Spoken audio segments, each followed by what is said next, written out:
Welcome back to the Black Lion Blueprint. I am super excited about this episode today because we are about to get into how to design a full body workout plan for you specifically.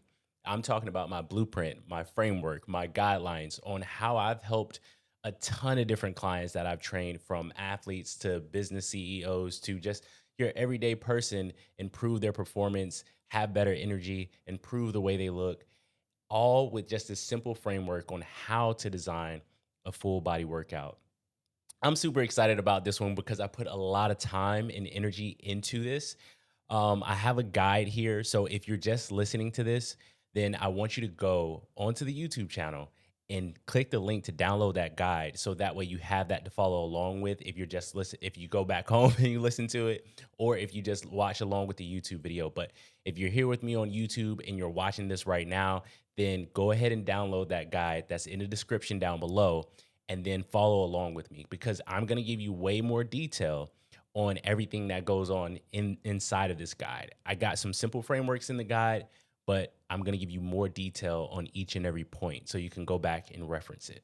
So I don't want to get too long-winded, and I want to get right into this thing. So let's jump right into it. So the first thing is to go over the structure that we'll be looking at today. So we got the first part is going to be 7 different sections. The first part is going to be the direction, so defining the purpose of training, the structure, so how to structure it, so building the session, and then putting it all together, so what that would actually look like, and then the progression phases, how each phase goes into the other, and the key components in each phase, training around pain, and additional frameworks and guidelines, so like weekly training frequency framework, and then conditioning integration framework.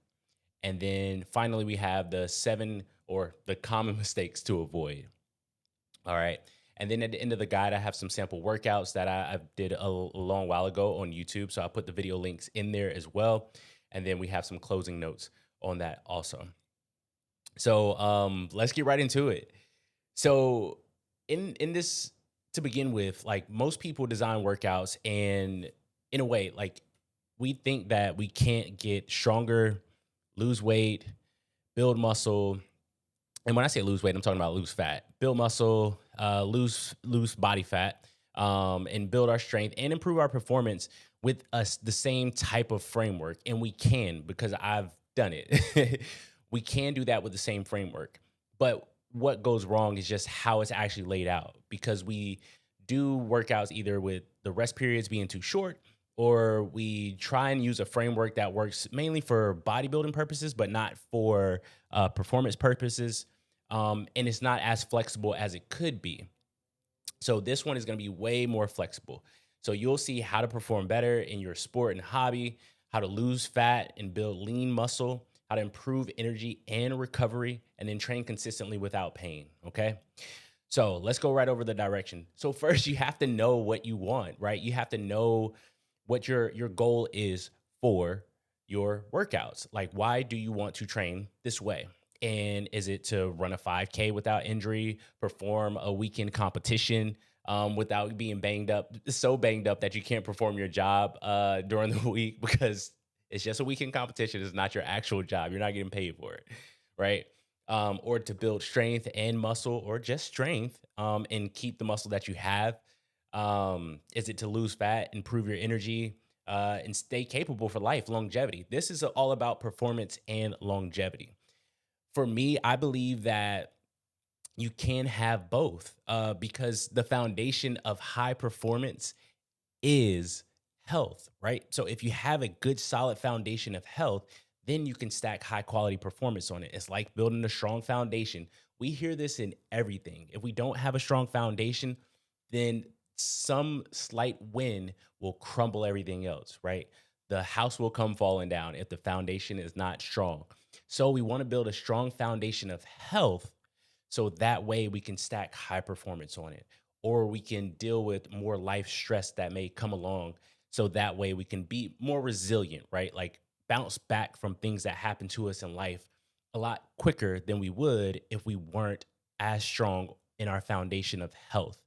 So this is all about understanding, like, the foundation of health and how that contributes to that as well. All right. So we want to know what the goal is, right? And throughout this, I may put a goal in there. Then we want to know what are our constraints. Like, what do we have constraints in? What do you have constraints in? Is it the amount of days that you can train? So maybe you can only train 2 days a week, or you can only work out 3 days a week. Is it the equipment that you have access to? You have a home gym, but you only have a few dumbbells, maybe one kettlebell, like I do at the house. Um, or maybe you have a whole entire gym setup at home, or you have access to a full gym access. You may be a coach and you coach at a gym and you have access to, like, a CrossFit gym. You have access to so much variety when it comes to equipment. Um, so we have to know what we have access to as well. How much time we realistically can commit to our workouts. This is an important one because a lot of people, I've seen it plenty of times, want to try and fit a workout into their life instead of, they want to fit their life around working out. That's the correct way of saying it. They want to fit their life around working out instead of fitting their workouts around their life. Because the biggest thing is, I think one, this is like a common mistake too. You'll see somebody tell you that this is the way that you have to train in order to reach this goal, right? So in order to lose fat, you got to do this. You got to work out or do cardio 5 days a week. You got to do resistance training 3 days a week, and they all have to be on separate. That's not the case. They're telling you what may have worked for them, or a few programs that they may have programmed out. But if you've trained a multitude of different people and seen results in a multitude of different ways, you understand that there's a ton of different ways that you can go about reaching that goal. And again, if you're burned out, we're talking about sustainability too, because this isn't for the person who thinks that they're going to get a quick fix from this training program.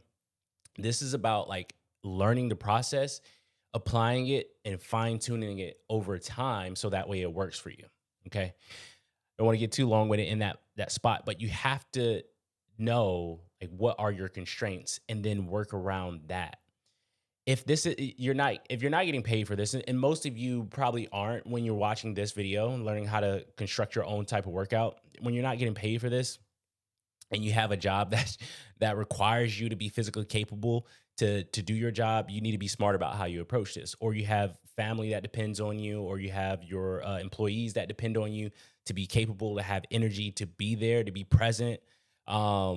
Whatever it may be, like, you have to make sure that you're fitting the workout around your life and not your life around the workout. I'm get off my soapbox now, and we're gonna get right back to it. Okay. So my recommendations on these specific things: how many days? Usually 2 to 3 days of full body workouts, and you can fit in your cardio on other days. And then on the constraints here, how much time you have realistically to commit to it. 30 to 60 minutes is plenty of time, trust me, and I'll go over that a little bit later. What can your body do safely? So, do you have mobility limitations, or what type of injuries have you had in the past? So if you have limited overhead mobility, maybe you have to change up the movements in that. If you have limited hip mobility, maybe you change up the movements that you're doing from the ground.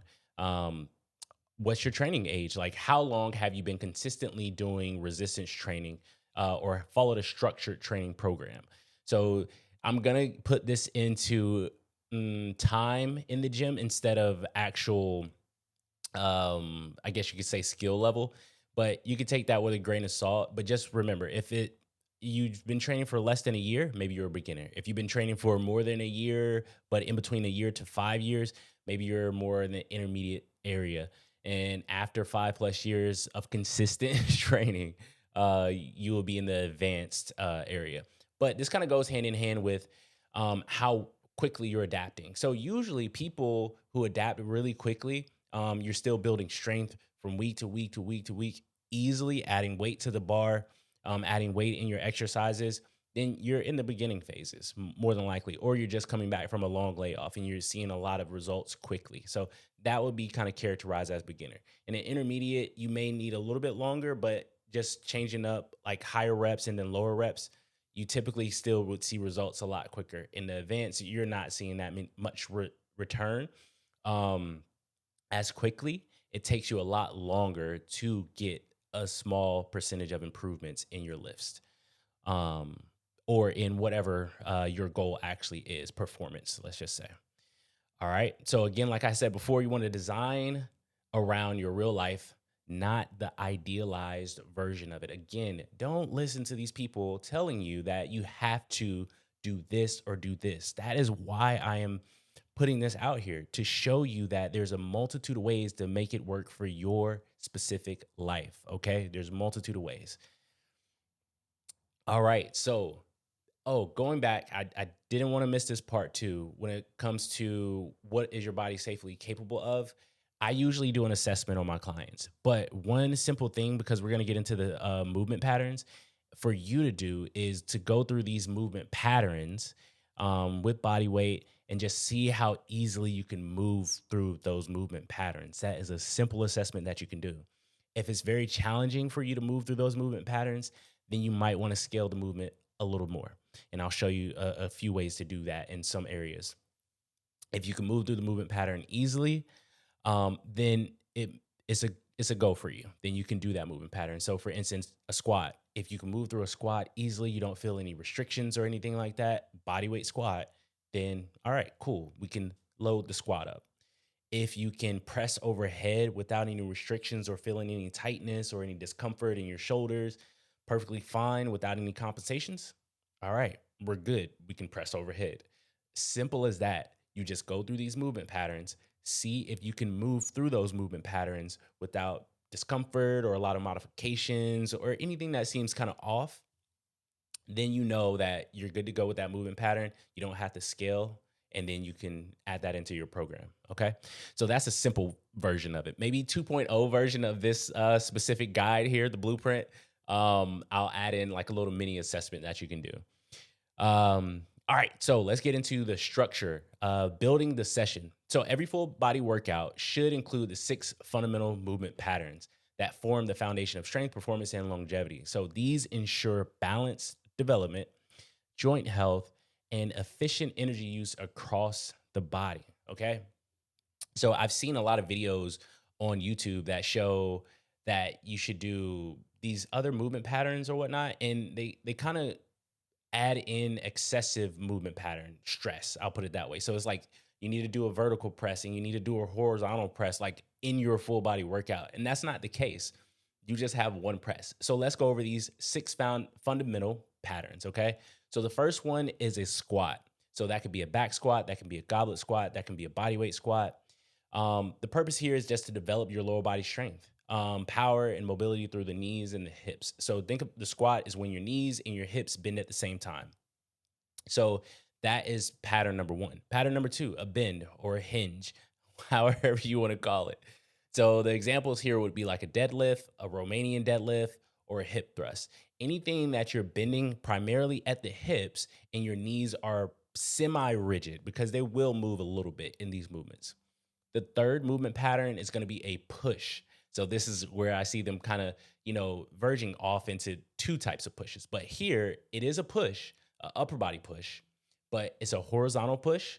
So think about a bench press or a push up, and vertical push. It's not it's a or vertical push. So you think about overhead press or dumbbell press. So pressing overhead. So you think of push-ups, dumbbell press, overhead press, bench press, dips, things like that. Those type of presses. There's also like a downward press with a dip. But a little note about me, I'm not really fond of dips for the majority of people, because they kind of put you just in this compromised position and a range of motion that a lot of people typically don't have. And they just tend to bang up their shoulders a lot more with the dip than that's necessary. Okay. All right. Next one is a pull. So that's going to be an upper body pull, and it's going to be the same thing. So a horizontal pull or a vertical pull. So when we're thinking about vertical pulls, let's think about pull-ups. When we think about a horizontal pull, we could think about ring rows, TRX rows, inverted row. We can think about a dumbbell row, barbell row.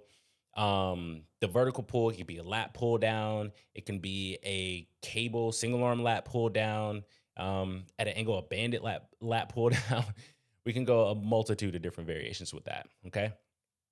And then when we think about a pattern number 5 here, we got lunge. Now, lunge is kind of tricky because it's just single leg or a split stance type of movement.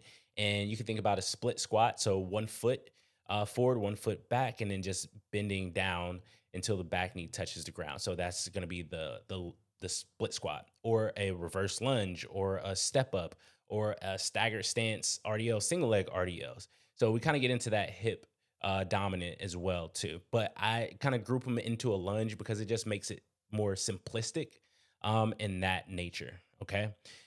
So, and then the final movement pattern is going to be core. So the foundation for everything. So this anti-movement and stability, right? So the core, you can think about rotation too. You want to add rotation into it. That's more like on the performance side of things. And really, you don't have to specifically add this into your workouts if you're designing your workouts well enough to where you're getting some anti-rotation. You are getting a lot of bracing when you're performing a lot of your movements. You are getting some anti-extension, anti-flexion in some of your movements as well.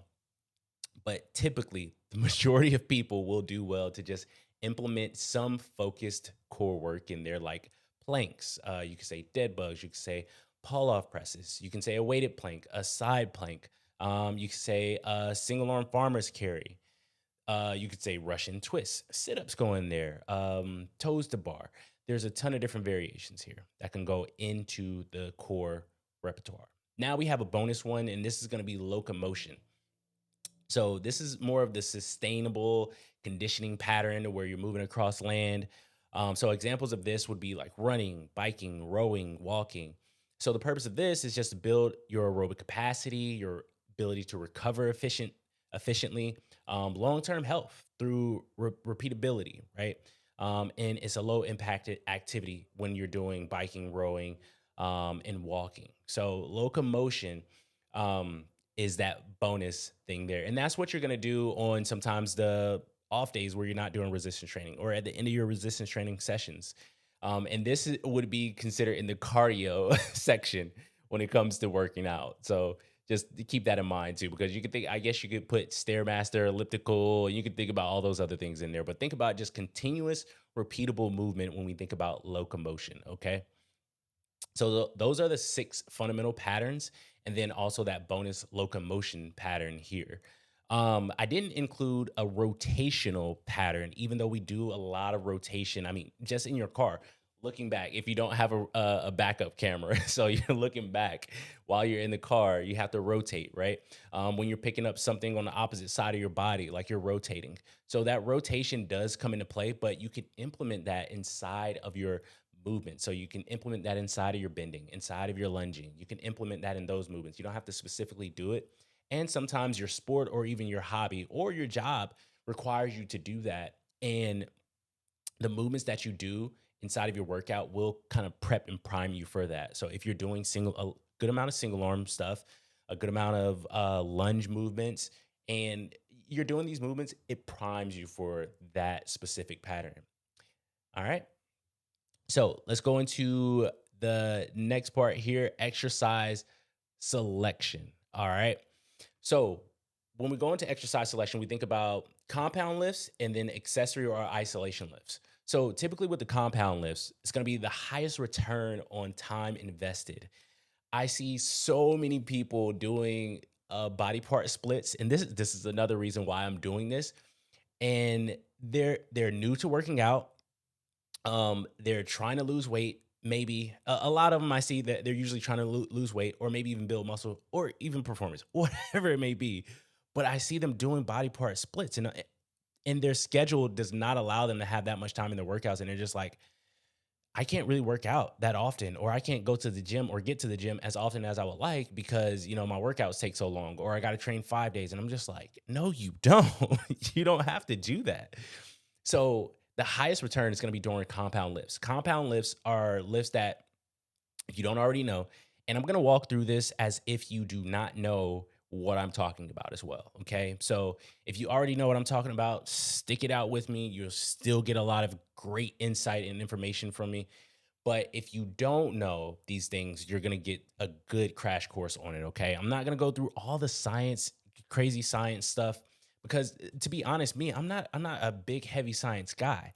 I know some of the science, I know some of the breakdowns, but I'm more on the artsy side. Like I know how to combine things. I know how to structure it around different life circumstances when you're stressed, or if the sport requires this, kind of looking at the sport and seeing what may be required or what may be overworked. So I'm more on the artsy side of the programming, the exercise selection, because you think about it, is they say in coaching is two sides to it.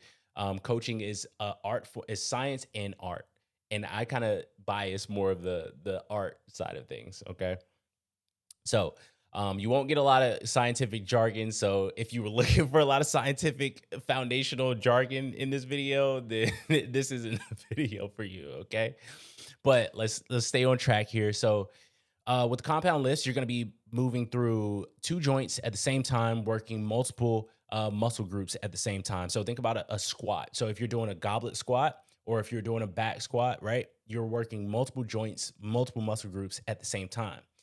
In opposition, an isolation lift, you're going to be doing one muscle group at a time, potentially. Not necessarily for accessory lifts, because accessory lifts, you can be doing compound as well, but it's just supporting your main compound movement, okay, for that workout. But I don't want to confuse you too much. So, the isolation variation for the lower body would be a leg extension. So now you're just working the quad.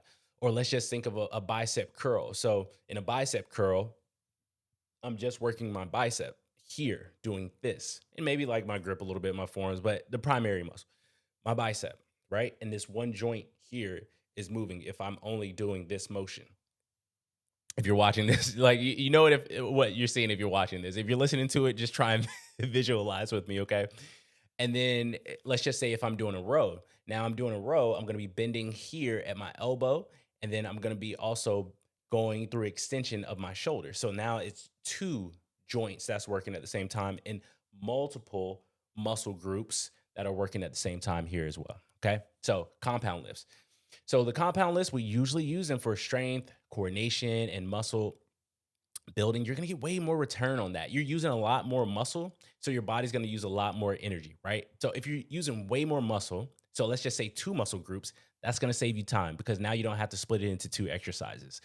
If you're looking to lose weight, you're going to be using more energy. So therefore, you're going to be burning through more calories. I'm using quotation marks here, calories.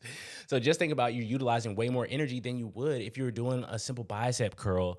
Instead, do a row. Instead of doing leg extensions, do a squat, like to do more squatting. And then they're just great for overall energy expenditure, like I had said before. I'm kind of reading through and then also going off of the top here. All right. So that's the compound lifts. Now let's get into accessory or isolation lifts. So accessory lifts are going to be the lifts after your maybe 1 to 2 main compound lifts in your workout. And they target the weak links or underdeveloped areas. So a lot of people that I work with, before they started working with me, one of the things that they say in like testimonials, they were just like, he was able to work on my weaknesses, because a lot of people let's just not say just a lot of people, but we like to do things that we're good at, right? We like to do things that we're really good at. So I enjoyed squatting because I was good at squatting and deadlifting. I have longer arms, so I don't have to travel that far with the bar when I'm doing deadlifts. So, I enjoy doing deadlifts because I could put a lot of weight on the bar, and this was huge on the ego. Now, instead of bench press, I did not do well with bench press. My bench press was at its peak. I got to 250, but I had gained a lot of weight around that time.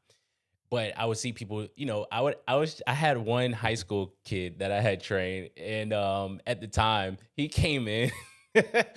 He was a lanky kid. He came in and he was bench pressing like I want to say it was like 205 and just repping it out. And I'm like, man, I can't even do that right now. It hurt ego a little bit, but it is what it is. But anyway, I said that to say that I didn't train bench press much. Once I had saw the numbers that I was putting up, I was like, yeah, we'll stick with getting stronger in the squat and deadlift. We'll do a little bit of bench press here and there because it doesn't seem like it's going to go that far. But targeting weak links, getting back to the main point. So let's just say, for instance, for me, so I was terrible at bench press. If I'm saying like, okay, maybe it was my form, or maybe I needed to improve my tricep strength. So in my accessory movements, I'm gonna maybe do some tricep kickbacks or some lying tricep extensions, or just a lot more work to improve my tricep strength. Um, or if it was my lockout, maybe I do a primary bench press and then I just do some block presses, or I do some floor presses to try and improve my lockout position, or that late half of that lift, whatever it may be. So, or underdeveloped areas, and it may just have been my pecs that were a little underdeveloped. So maybe I'm pecs and front delts, right? So maybe I'm doing front raises, maybe I'm doing flies. So that's all around that. So if you think about, like, let's just say fighters, I work with a ton of fighters. So if you participate in jujitsu, or if you participate in kickboxing, let's just say one of your weak links is your ankles, right? So maybe we do, in your accessory or isolation lifts, we do some calf raises. We look at calf raises. A lot of people do them just to try and like get that look, but calf raises are very important for just your overall health of your ankles and your feet, and we kind of ignore those a lot. So adding those in, if you're a runner recreationally, or your sport or whatnot revolves around that, good ankle stability, like, yeah, you might want to do that, or do more single leg work in that, because then you'll be targeting a little bit of that stability component, the balance component as well, that you would see in your sport too. Okay. So accessory and isolation lifts also build endurance, and tissue resilience too. So let's just say you had an injury. So you had an ankle injury previously, and we really want to shore up that area. So we're going to be doing some calf raises. Maybe we do some more balance work in that. So that way we're making sure we shore up that area. Let's just say you might have had some previous hamstring strains. So now we're doing maybe some leg curls, if we're doing dumbbell leg curls, or banded leg curls if we don't have access to a machine. If we're doing slider hamstring eccentrics or whatnot, we're adding these accessories in because you had a previous injury in your hamstring. So we want to make sure that that specific area is shored up. So this is how we can really customize. This is the point here, to customize that accessory or isolation portion of our workout. And like I said before, it's great for, so here's another thing. It's great for rehab, prehab, and then also finishing volume. So if you have a current injury right now and you're going through physical therapy, and your physical therapist may have given you some workouts to do, or some exercises to do while you're training, then you can implement those inside of your specific workout. Okay, so let's just say your prehab work is for your wrist, right? So your prehab work is for or your rehab work is for your wrist. Maybe at the end of your workout, you're doing your rehab work. So you're doing your wrist curls, your wrist extensions, your pronations, supinations.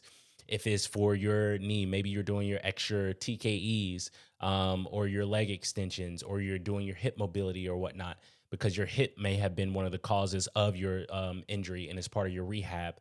Um, and like I said before, as well as prehab work. So if we're trying to make sure that we don't have an injury, so we want to think about the specific sport in itself. So I liken this to fighters because, like I said before, I work with a lot of them. So one of the biggest areas, let's just say, would be the shoulder, the elbow, and the wrist. But there's been I've seen a lot of knee injuries. So let's just say we're trying to build resilience there. But we got to know, that goes back to the assessment portion. So knowing what your limitations are.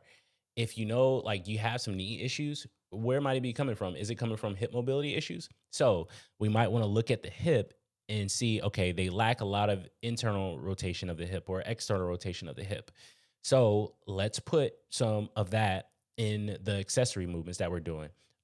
So we're gonna put some hip mobility stuff in there inside of your workout. You hear what I'm saying? Like, I'm actually combining your specific main workout with the mobility drills. You don't have to do a whole entire separate mobility routine if there's only specific things that we need to work on. And again, if your schedule is hectic, you don't have that time to be trying to fit that in. And it's just going to stress you out even more, leading to poor adaptation to your training. Okay. So maybe you add that hip mobility work in, and then also a little bit more targeted knee stuff, just to kind of shore up that area. And the thing that goes wrong with this is people would have a workout plan that's written out, and then they will also add a rehab plan, slap that on there because they're not in coordination with each other, and then grab a mobility plan, slap that on there, and now they're in the gym for 2 hours trying to work through this whole entire thing. Not to mention they're stacking a ton of volume that may be, you know, just adding excessive stress on top of that, more stress. So if you've already had a lot of knee strengthening stuff in your workout, that really does count as your rehab or prehab work. But then you just decided to buy a knee resilience or bulletproof program. Like there's a ton of those, and then you try and stack that on top of it. All you're doing is just adding extra volume to for you to have to recover from. And if you have to recover from that extra volume, then that's going to be less days you can participate in your sport, your hobby, um, or even train at a high level because you're fatigued from that or broken down. So really it might be doing you more of a disservice because you're trying to combine all these things. Okay, I went very off on that part, but I did want to hit on those few major points there. So adjusting for mobility here. So like I said before, mobility determines what you can train safely. So if you have limited overhead mobility, let's just say you can't get your arm past your ear without really forcing it overhead. Maybe use horizontal presses. Maybe use a diagonal press. So an incline bench press instead of a seated overhead press, or a dumbbell bench press or a barbell bench press over an overhead press. So if you have limited overhead mobility, while you're working on that mobility limitation, substitute movements. Don't just push through it, because that is the number one of the number one ways that I see. I said one of the number one because there are a lot of number ones that I see when people train, how they get injured. Um, so it's not funny, the injury. I'm saying there's a lot of ones that are on my list. But if you have those restrictions, work around them. Okay. So limited hamstring mobility. If you can't touch your toes, let's just say you're trying to bend over and you could only reach your knees, then maybe you use RDL, so Romanian deadlifts, to where you only lower the barbell down to your knees and then you come back up, instead of traditional deadlifts of pulling off the ground. Yeah, it may feel okay for now for you pulling off the ground, or very uncomfortable when you initiate it and you're just like, I can make it through it. But if you in that session and your back is completely blown out, um, and then let's just say the next day you're just like, I feel fine. But eventually, over the course of time, you're just wearing your body down a lot quicker than you would if you just made some substitutions while you work on that mobility limitation. So while you work on the limitation, make modifications. I like that. While you work on the limitations, make modifications. All right. So maybe I'll coin that and put that on a shirt or something. So training within your mobility keeps you progressing without irritation. That's just the main point, okay? So if you want to train without pain, like, make those modifications. Don't let your ego get in the way, because believe me, I've done it plenty of times, and it did not pay off very well. Okay. So complexity. So simple movements drive progress. So we don't want the movements to be very complex. So a lot of moving parts, adding bands, adding chains, adding different balance components. We want to keep it simple, right? So simple is going to be easier to learn and load, because the more unstable a movement is, you can't load it that heavily, right? So because you got to add more stability into it, and you can't produce much force. So you're not going to be as strong or be able to lift as much with that movement. So you're not going to get as much of a strength return from that movement as you could. Okay. Simple movements require less setup and mental fatigue. So if you're trying to learn a whole new movement in your workout, you're going to fatigue yourself out. I've done this a ton of times, but I kind of liken it to how I train a lot of my athletes. I keep the movement simple because you're trying to learn your sport, right? Like, you need to keep your mental capacity for your sport, especially if you're going to be training on the same day as your sport. That mental energy, especially if, let's just say, you had a skill session that day, probably 2 hours prior, your brain is probably kind of cooked. So you want to be able to have that mental freshness, or not even mental freshness. You want to be able to have enough bandwidth to get through the workout and not feel like, oh my gosh, like I got to learn this whole new movement. And you're not going to be able to put as much effort into it because you're trying to learn the movement. If you don't have to learn and you can just doing will allow you to put more effort into the movement. Okay.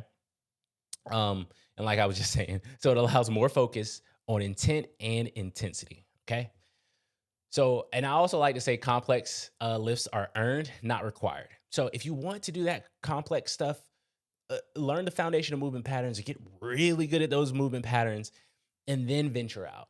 Okay, then venture out to that complex stuff because I'm gonna keep going back to the fighters because it's like the wild, wild west when it comes to that. Because there's no, all right, you go here. Let's just say there's no specific pathway. It's like you do this, this, this, this, and you're gonna get here. You got people online telling you to do a ton of different specialized exercises and whatnot. And for the most part, they're just pulling stuff out of their butt. They're just pulling stuff out of their butt because they may think like it's a good movement, or they may have seen somebody else do that movement, like a higher level fighter, and they're just like, oh, I should do it. But again, we got to know ourselves. If we know ourselves and we know, oh, I have limited overhead mobility, that heavy dumbbell snatch from the ground is probably going to rip my shoulder out of my socket. Okay, so I'm not going to do that.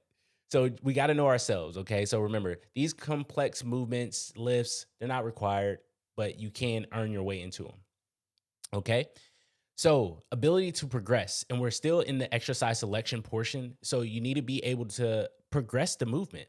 So choose movements you can load safely and repeat often.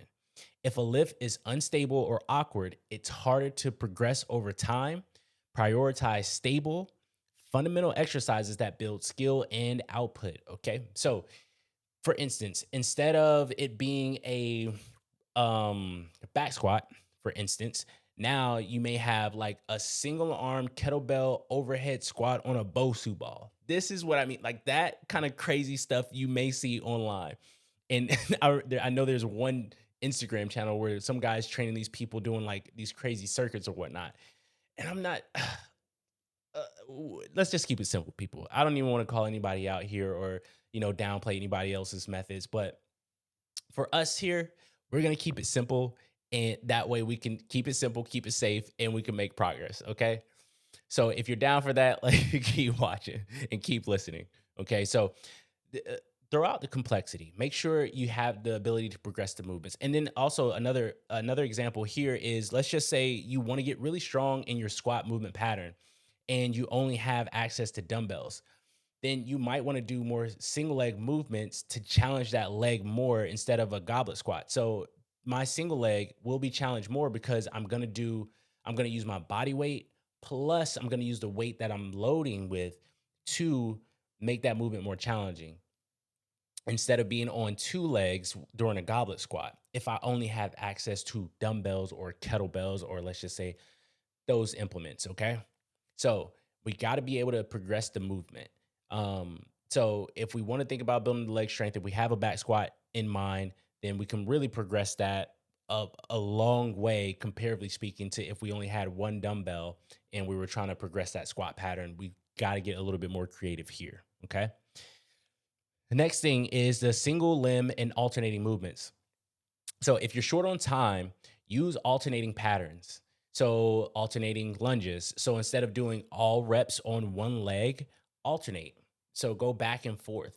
So that way you're going to get it done a lot faster. So if you're short on time, like this is a way to get it done a lot faster instead of doing all reps on one leg, resting a certain time, doing all reps on another leg, resting for a certain period of time.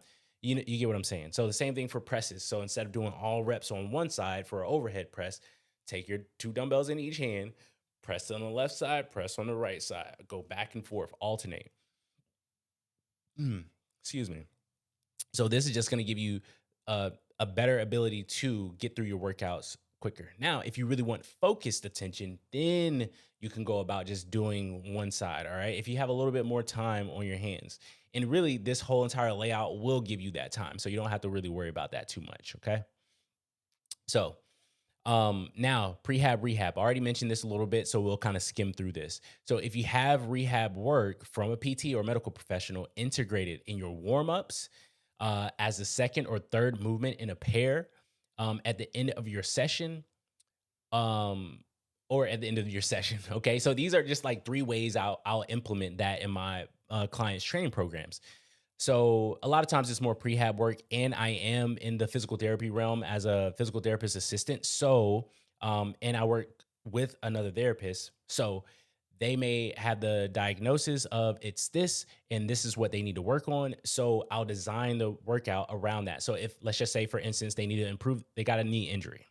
and they need to improve their hip mobility. So we might add a hip mobility exercise that really targets, let's just say, external rotation inside of their warm up sequence. And that's going to allow them to, once again, save time instead of trying to do this whole mobility sequence or routine at the end of their workouts along with their exercises.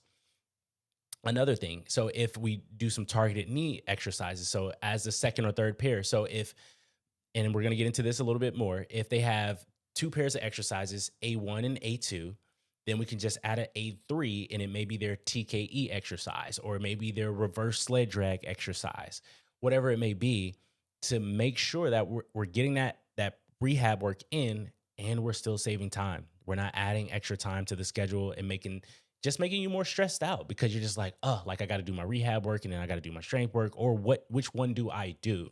I know a lot of clients like that go through that frustration because they're just like, their PT isn't coordinating with their actual personal trainer or their fitness coach or whoever's designing their workouts. Or if you're designing your workouts, like you don't have that coordination. So you want to have that combination. And now you have the know-how to know where you can, put that in there. And then at the end of your workout, so maybe at the end of your workout, you have A1, A2, B1, B2, and then a C portion. And that's where you're doing your mobility stuff and your stuff for your knee, right? Okay, so prehab exercises can be programmed the same way. So they maintain the areas most vulnerable to injury. So the same way you do your rehab stuff, that's the same way you can do your prehab stuff. Okay, and I did mention that earlier before. Okay, so all right, so exercise order. And I'm going to try I'm going to continue to go through this at the pace that I'm going through it. So if it becomes very long, I apologize, but I don't at the same time, because I really want to give you as much value as I possibly can in this one video. So when you go over the guide, you can look back and go over the specific areas that you need a little bit more clarification on, right? And that's why I'm giving the nuance here. So I'm not going to rush through this because I was thinking about speeding through a little bit more, but I'm not going to rush through this. I'm going to go over it at the speed and give you all the details that I can think of right now, okay? So stick with me.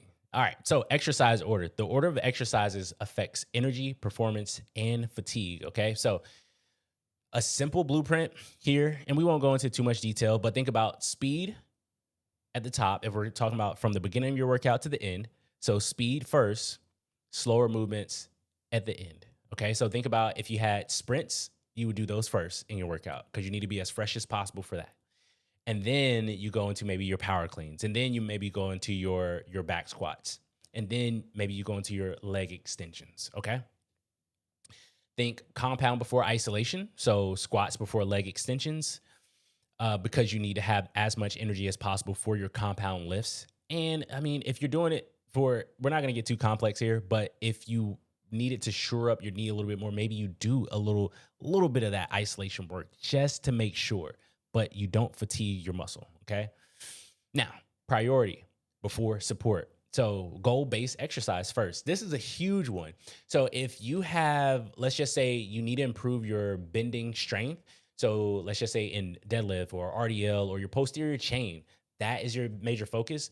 That needs to come first in your workout. Don't do squats first. Don't do your presses first. Save all your energy for that main movement and then do your accessory stuff, the stuff that isn't like the primary focus.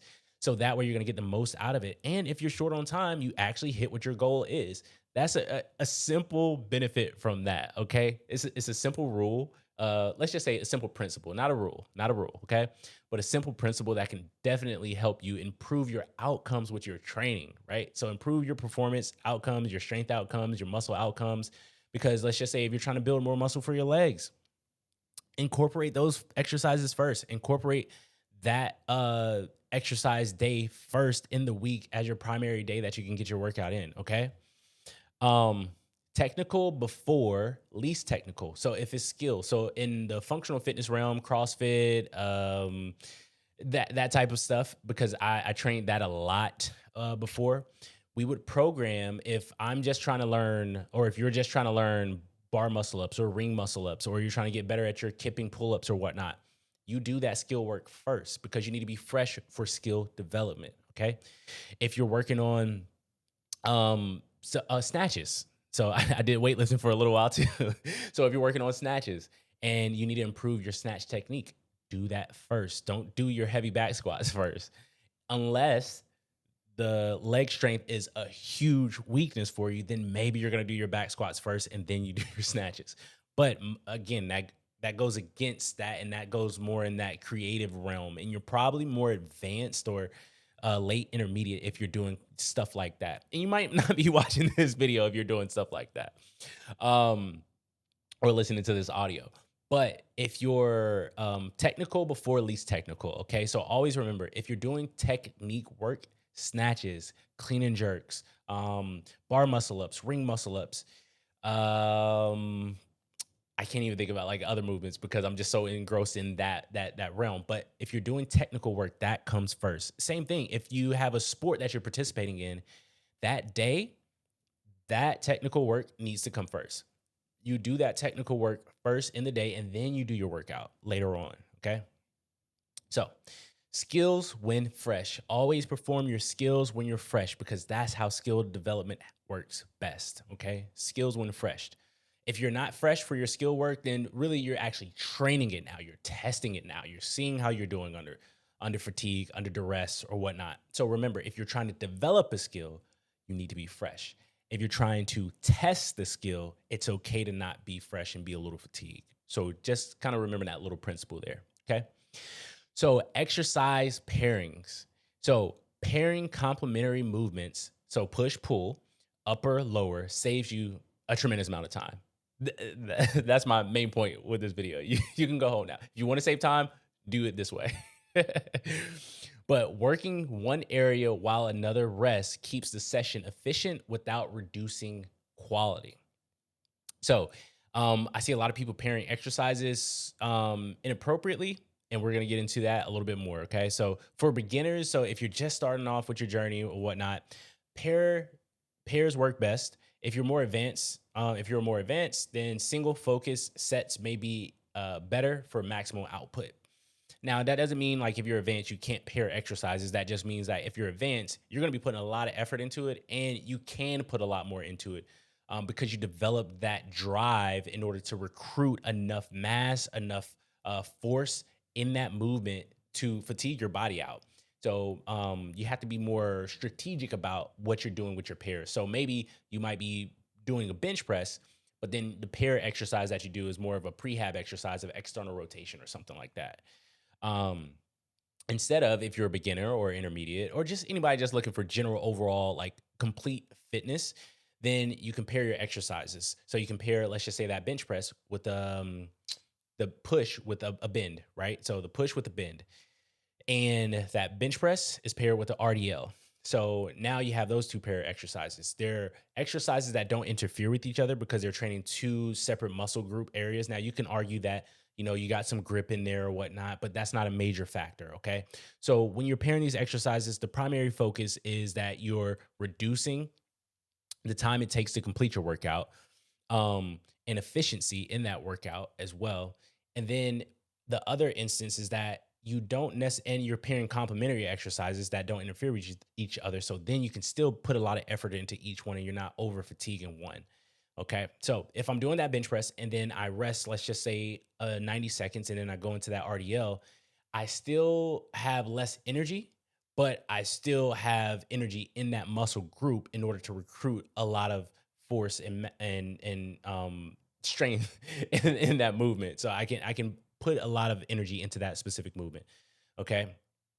Now, if I did that solo, if I did the bench press by itself and then just rested, then I'll have way more energy to put into that bench press. Okay. So if you have more time and you're a little bit more of an intermediate, late intermediate, then you can just do that movement by itself. Let's just say A is the bench press. You do that by itself, and then you pair your other movements, your accessory lifts.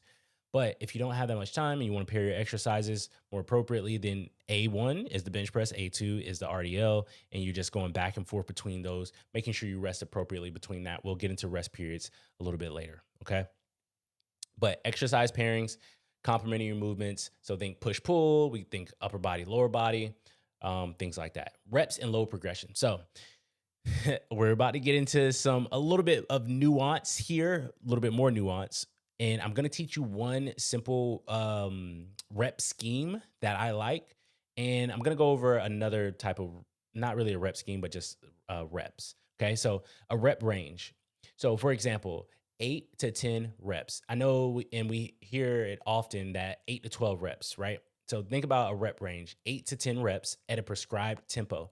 So sets the window for controlled progression. You are always aiming for the top number, but only if you maintain tempo. So with the rep range, so this is one rep scheme. So a rep range, 8 to 10 reps. So I have a back squat that I'm aiming for 8 to 10 reps in, but I'm always aiming for that top number with maintaining tempo. And we'll go over tempo a little bit later. If you maintain that controlled movement for 10 reps, then you're going to increase your weight. Now, you increase the weight, let's just say 10 pounds. And then you do that again, maintaining that tempo, but you come up a little bit short. The tempo gets off at about rep 9, but you still do rep 10. You stay at that same weight for your next set. And then let's just say for that next set, the tempo really drags off at rep 8. So now you know that weight is a weight that you need to start with next week and see if you can actually hit that 10 rep mark. Okay. Maintaining that tempo to see if you actually improved. So the goal is to, if you hit the top of the rep range, to increase the rep at that controlled tempo, okay? To increase the weight. If you keep hitting the top repetitions under control, you keep increasing the weight. And then if you're done with all 3 sets, then you just know next week you start with that last weight. But think about your warm-ups here and make sure that you're pushing enough. And we're going to get into this a little bit later too. I'm already getting into all the other stuff that we're supposed to be getting to. Make sure you're pushing enough to actually get a good training effect from it. Okay. So a rep range, and you don't have to use rep ranges, and we'll talk about that later. If you want to keep it a little simpler. Okay. So within a single session, start at the load you can control for the top of the rep range.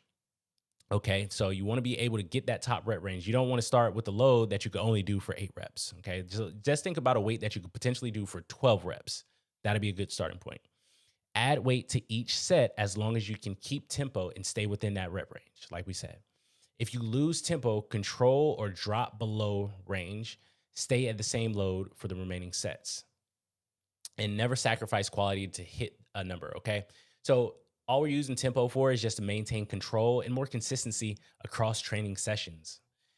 So across sessions, so week to week, increase your starting weight the following week. So if week 1, I did 200 pounds for my back squat for all 3 sets, then week 2, I want to start at maybe 205 pounds for all my sets. Or if on week 1, I did 200, 105, or 205, 210, then 210 is going to be the first set of next week's workout for my back squats. So that way I'm not wasting weeks still doing the same weight. So I'm starting off at the same weight that I had for last week. Now, this is, again, if your readiness allows you to. Okay. So if you're not fatigued from maybe life stress or something, or you got your sport or your hobby kind of beat you down over the weekend, then maybe you might not start at that same weight.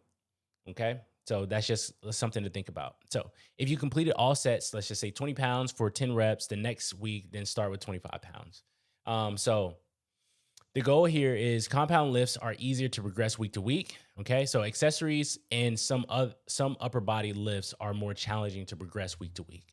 So, for instance, so a lateral raise. So if you have a lateral raise for your isolation lift or your accessory movements, then it's going to be hard to increase that from week to week, and that's perfectly fine. Maybe you just increase the reps for that, or maybe you add another set, or you may change up that movement every 2 weeks instead of 4 weeks. Okay, so and it's perfectly fine with the accessory movements because all we're doing is either trying to maintain resilience in certain areas. We're trying to build more mass in a certain area, or just maintain that mass in that area and contribute to the overall goal of the main lift. So these are like the little small isolation lifts. So it might be like band pull aparts, lateral raises, maybe even calf raises. Those movements you may not be able to progress week to week, and that's perfectly fine. Okay. The main lifts, though, if you do like a split squat or if you do a back squat, if you do a bench press, those movements can typically be increased week to week pretty easily. All right. So going over, we having a little example here. And I already kind of gave you an example, so I won't be redundant and go down over that again. Let's go into sets. So more sets equals more exposure and more adaptation to a point. So typically I'll hear people say like, oh, if you want to get strong, you got to do this many sets. And I did that before too. So I remember I did a rep scheme of 7 sets of 3 reps of back squats. And mind you, I was still kind of like late beginner area. And I was still kind of consider myself more like in the intermediate range because I kind of jumped around with my training. But anyway, to the point, I've seen crazy results, and it even shocked me with a lot of the athletes that I've trained from them building a crazy amount of strength. Just doing staying within, let's just say 2 to 4 sets in their workout with a specific movement. From one guy coming in and only can bench press like 185, and us only training the bench press one time in that week, and maybe doing an accessory pressing motion another time in the week, and that's it. Over the course of that time of 8 months or so, being able to rep out 225 for sets of 8 or even sets of 5, like that's a huge improvement. Only doing 2 times a week or whatnot, and still training their sport and still getting stronger in the other movements. But sets. Beginners, I usually keep them within 2 to 3 sets, intermediate to advanced, maybe 3 to 4 sets, adjusted based on recovery and weekly workload. So again, this isn't static. Like we're talking about, I'm giving you the principles, some frameworks that I go off of, that I've seen work, and then the adjustments here based on, again, your readiness. We don't have to stay static. Like we don't have to stay there. If we're not ready that week, it's easier to come back and add more than it is to try and pull ourselves out of a hole. If we're heavily beat down and we're overtrained, it's going to be a lot harder to come back from that than it would be to just be like, okay, we didn't get as strong as we would have liked. Let's add a little bit more this training cycle. Okay, simple as that. It's a long game, right? We're not in it for quick fixes.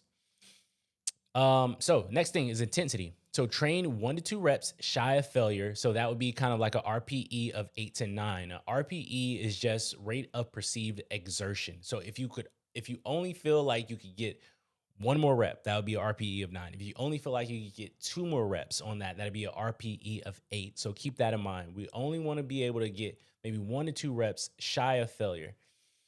I don't push failure too often just because, again, that takes up a lot more resources in your body, and you need that energy. If you're watching this video, learning how to be efficient with your workouts and also train to have capabilities outside of the gym, then you need to be fresh for those things. And if we're pushing failure all the time, you're not going to be fresh.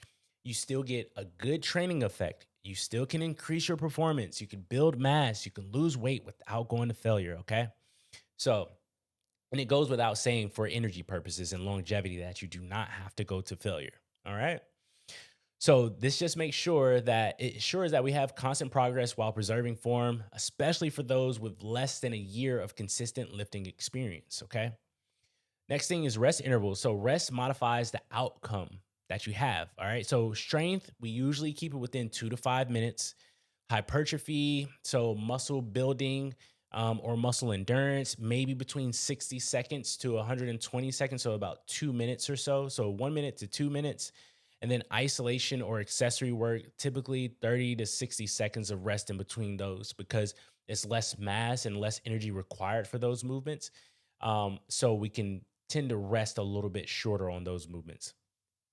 And so, kind of getting into this, we can think about if we're resting completely for 5 minutes after one exercise, right? But if we're pairing our exercises, let's just say, how long can we wait 5 minutes? What would be 5 minutes to get back to that exercise? Exercise 1, we do it, and then we rest 2.5 minutes, and then we do exercise 2, we rest 2.5 minutes, and then that's a complete rest of 5 minutes if we combine that. But we can take doing the other exercise as part of our rest period, and let's just say we do 2 minutes between each exercise, okay?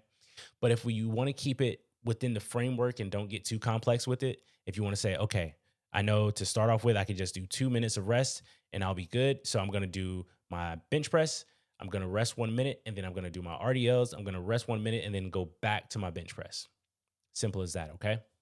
Tempo. So tempo controls tension and adaptation. So example of tempo is so it's an at sign. This is how I write it. 3011. So you'll usually see four numbers, four numbers for the tempo. So three is the lowering. So that's the first number. So 3 second lower. So if I'm doing a bench press, again, I'm lowering the weight down 3 seconds. Zero, the second number, is a pause. So at the bottom, but it's a zero. So it's no pause at the bottom. The third number, the 1 second, is the up portion. So I'm pushing it off of my chest. So getting up 1 second. And then now I'm back at the top, and that's my fourth number. So 1 second hold at the top. 3011 tempo. Okay. That's tempo. I'm not going to dive into the weeds about that. You don't necessarily have to add this into your workouts if you're writing your workouts yourself, but this is how I write it for my clients because you can manipulate this to get different training effects. Okay. So the longer the tempo or the longer the time under tension, let's just say, then the more kind of muscle endurance or even mass or size that you're going to have with that work, that specific movement. Now, if you do a lower tempo or time under tension, let's just say less than 20 seconds total, then now it's going to favor more strength. So you just want to kind of think about that because the higher the time under tension, let's just say 20 seconds plus, you're not going to be able to lift as much weight. So it's not going to favor strength pretty much, right? But you're going to get way more control out of it. You're going to be able to learn the movement pattern a lot faster. You're going to incorporate a lot. And if you're rehabbing. So if you're rehabbing, this is a really good strategy to use. But we get into that a little bit later. All right. So there's also another little marker here. So 30X1. I use this a lot with athletes. So the X is explode. So the X just stands for intent. So lift fast, under control. Okay. So if I'm doing a 3 second down for the bench press, 3 second down all the way to the chest, it gets to my chest. That's a zero. So no pause at the chest. X. So I'm pushing as fast as I possibly can off my chest. And it doesn't have to be fast in order for you to get the effect from it. All right. It's just the recruitment of those muscle fibers. Okay. So just the recruitment of it and the intent behind it helps you train speed and power. Okay. I seen this with one of my athletes when we were doing pause bench press. We were doing pause bench press. And this is what I hear a lot of coaches talk about, like the coach's eye. So let's just say at the beginning of that cycle, he was doing the pause bench press and it was coming off the chest kind of slow. But then by week 3, pause bench press, same weight coming off the chest, or actually about like 10 pounds heavier coming off the chest fast. So now I know, like, okay, we actually developed some power through that movement now because it came off the chest fast. So we developed, they call it rate of force development. So your ability to develop force quickly, okay?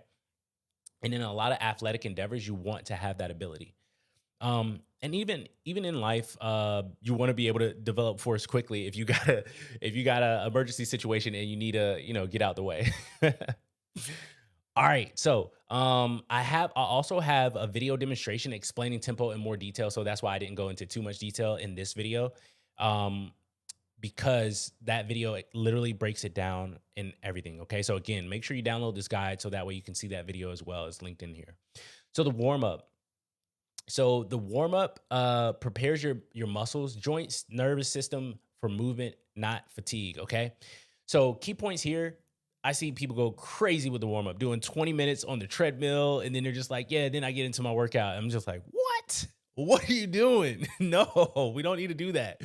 A lot of people do it for like purposes of either it's just like, okay, I'm going to do my cardio before, and then I'm going to get into my workout, or I need to be really warm. And this is what it takes to get warm. Now you're going to learn it a different way, and it's going to save you a lot of time. So 5 to 10 minutes total. That's all you need. Okay. So increase body temperature and mobility in the patterns you'll train. So for instance, our workouts are going to be full body workouts. We're going to touch on all those movement patterns. We're going to touch on the squat, push, pull, bend, and then maybe a little bit of core. But in our warm up, we're tackling our core with our movements that we're doing already. Okay. So let's just give you an example here. The full body warm up is 2 to 3 rounds, and you may only need 1 round if you're loading your weight appropriately as you get into your working set. So the example is a goblet squat for 10 reps. then a bent over single arm dumbbell row for another 10 reps, then a dumbbell Romanian deadlift for another 10 reps, and then a push up for 5 to 10 reps. And then you go right back to the top and you move through this at the speed that you feel like moving through it. Okay. If you need some time, you kind of like shake things out, warm it up, then do that. If you need to take a little time in between each one, but we're just trying to get that blood flowing a little bit more, get blood to those muscles that we're going to be working. So that way it's primed and prepped and ready to move. The muscles can slide and glide how they need to. And we don't have any aches when we get into our actual workout. Okay. So, and like I mentioned before, this is just a simple example of a full body warm up, and you can use any movements. If you have full reign in your home gym setup, in your commercial gym or whatever, to have a barbell, have your dumbbells, or be right by a machine or whatever, and you can use all of your equipment that you're going to use in your workout in your warm up, do that. I would prefer you to do that. Why? Because it's going to make time go by a lot quicker, and your setup is going to be way faster. So if you have back squats and dumbbell bench press for your first two exercises, then maybe you just warm up with the bar for your back squats and you warm up with some lighter dumbbells for your dumbbell bench press. If you need to do prehab work, so I've done a multitude of different styles of warm-ups, and some of them are a little bit more extensive. So maybe for somebody who has an injury history, we may add in something specific for that specific injury area. So again, if it's a knee, maybe we might warm up that knee a little bit more. Maybe we might make sure that hip mobility is on par before we actually get into the workout. So maybe we might do a little soft tissue work. Maybe we might do at least 2 to 3 minutes of some foam rolling, of lacrosse balling in that pre-section. Or if you just need it specifically for whatever mobility limitations you have, we might do a little bit of that right before we do our movement prep here. And again, this kind of goes back to the exercise selection. If you select your exercises correctly, you do not need a crazy extensive warm up. That is the purpose. We are designing exercise programs to work with us and not against us. Not that's going to bang up our bodies because we're trying to force ourselves into movements that we aren't prepared for. So if your workouts have exercises in them that are appropriate for you in your body and not just something that you saw online or somebody told you that, hey, you need to do this workout or this exercise if you want to reach goal X, you know now that, nah, that's not the case. I don't need to do that. All I need to do is just make sure I can perform that movement. If I can perform that movement, cool. I'm going to incorporate it in my workout. If I can't perform that movement pattern, I need to scale, I need to modify until I can. And then I can still get my workout in. Simple as that. Okay. Now, putting it all together. Okay. So I'm going to skim through this part because you can look at it. And I have video demonstrations for each and every exercise in here, except for the bike. There's no video of me biking, okay? But you get the point. But I did leave video demonstrations in here so that way you can look at those if you are unfamiliar with the movements. Some of them I'm moving a lot faster than I put as a tempo, but like I said, you can go through that at your leisure. And again, you don't have to put tempos in your workout. That's just how I've been trained to do it, and I see a lot of benefit from doing it that way. Okay, so I'm just gonna go over day one. So it's a 3 day, we call it longevity plan. All right. You have resistance plus aerobics in here. All right. So A1 is a Zercher squat at 3011 tempo, and then you're doing 6 to 8 reps at 3 sets. Okay. For this, you're gonna rest, let's just say, I didn't put the rest periods in here, but think about it. Like, go back to the rest periods and see if we're trying to build strength for those first two movements, we want to rest at least 2 to 5 minutes between exercise or before we get back to the first exercise. Okay. So Zercher squat. We're going to rest 1 minute, let's just say after that. And then we're going to do our single arm dumbbell row at 3011, 6 to 8 reps per arm times 3 sets. So we're going to do 1 set of Zercher squats, 1 set of single arm dumbbell rows, and then we're going to keep going back and forth between those two exercises. And then until we completed 3 sets, making sure to rest 1 minute to maybe even 90 seconds between each exercise. Then B2, a B1 would be dumbbell floor press. B2 would be dumbbell Romanian deadlift. So these are two, again, my splits are usually upper body, lower body because we're doing the full body in the training session. Okay. Um, Now for this one, I put it at 2011. So we have higher repetitions, and then I put the time under tension for the tempo a little bit lower.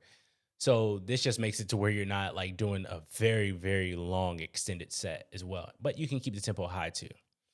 We're only doing 2 sets for these 2 exercises. So that way we can save a little bit more time in our workouts. And maybe if we get done with this workout fast and we see, okay, next week, you know what? I'm actually gonna do 4 sets of the first 2 movements because I had way more time in my workout and I want to get a little bit more from it. That's perfectly fine. Okay.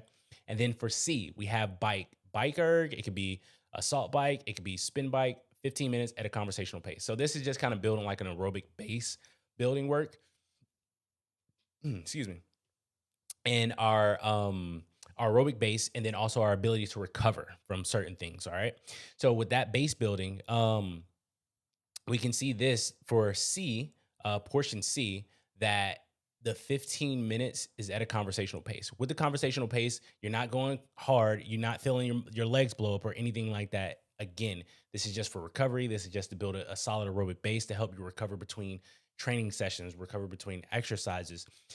And this is the longevity piece. Okay. So don't get this twisted with athletic performance. This is a longevity piece. So, meaning you're trying to be capable for life for an extended period of time. All right. So, we have that as portion C, and it will not interfere with your strength if you do the conditioning appropriately. I'm gonna just put it at that, and I can make another video about that or another podcast episode about that. Okay. But then day 2, we just change up the exercises. We just change up the order. So the movement pattern order, we just change that up. So now we're primarily focusing on the bend pattern, so barbell Romanian deadlift, and then half kneeling single arm dumbbell press, the vertical pressing pattern. Okay. And then B2, the goblet split squat. Now we got a lunge pattern. No, that was B1. B2, we got a single arm 3-point dumbbell row, and that's pull pattern. And then we have the bike again. Okay. Again, we're doing 15 minutes, and then we're building our aerobic base. Day 3, now we're biasing. Our priority is our lunge pattern. So we're doing a dumbbell rear footed elevated split squat as our primary movement. And then our secondary movement is our plank with reach. So that's core primary. And then we got B1, barbell good morning, B2, push up. So you see, I mixed up a ton of different exercises, never repeated an exercise throughout that whole entire week. And I hit all of those different movement patterns multiple times within the week. So you get good exposure to the movement patterns. You learn the movement patterns. It's balanced fitness. It just helps. That's the longevity piece. But C for day 3 is going to be bike at 3 minutes, tough aerobic effort, times 5 rounds, rest 3 minutes between rounds. So that's an RPE of 6 to 8. So you want to keep that consistent. RPMs per interval is the goal. So if you're going at 65 or 70 RPMs on a bike, you want to keep that for each and every interval at that same perceived exertion. That lets us know it was sustainable. These are sustainable intervals. Stuff that isn't sustainable doesn't go into longevity design. If you're doing threshold work and stuff, that's not for longevity. That's for performance. You're trying to like win points. You're trying to win a competition or something like that. This is the longevity piece. Just that tough aerobic helps with VO2 max and, peaking of that pyramid. I get this from the OPEX fitness coaching certification because that's where I was trained, but that's where I got my first training certification from. And we call it just the aerobic base. So our aerobic base building stuff is the 15 minutes, right? We're trying to build that base foundation. And then the peaking out that pyramid is when we're doing those tough aerobics, okay? But this is all on the aerobic spectrum. So sustainable work, okay? Sustainable work. And we won't dive too much into that theory because, again, you don't need to learn all that. You just need to know that, like, the principles behind how to do it, okay? And then we have a 2-day performance plan. So the only difference between the performance plan, and I won't dive too deep into this, is just that we're adding in some power work. So seated box jumps, we're adding in clean pulls. So this just develops rate of force development. So how your ability to develop force fast. So power, because a lot of sports involves power. And if you aren't like, this could be in a longevity piece too, but the reason why I didn't put it in that is because you may get some power benefit by just adding an X in your strength work and doing the pulls at an X. And I changed up the tempo for some of these for the power controlled movements as well. And another thing about tempo, you won't have those in your power exercises. So a clean pull or a box jump, you won't see tempos. Okay. All right. So that was a quick run through of the putting it all together in a program. Okay. And again, you can look through those yourself. If you have any questions of it, like feel free to put it down in the comment section in the video, or reach out to me on IG or email. Okay.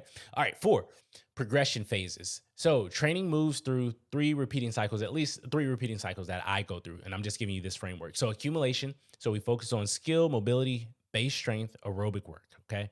The goal is to build movement efficiency and resilience. So in this phase, usually the accumulation for a lot of the clients that I have, um, if it's a longevity thing, you're probably going through a lot of different accumulations, maybe touching on intensification.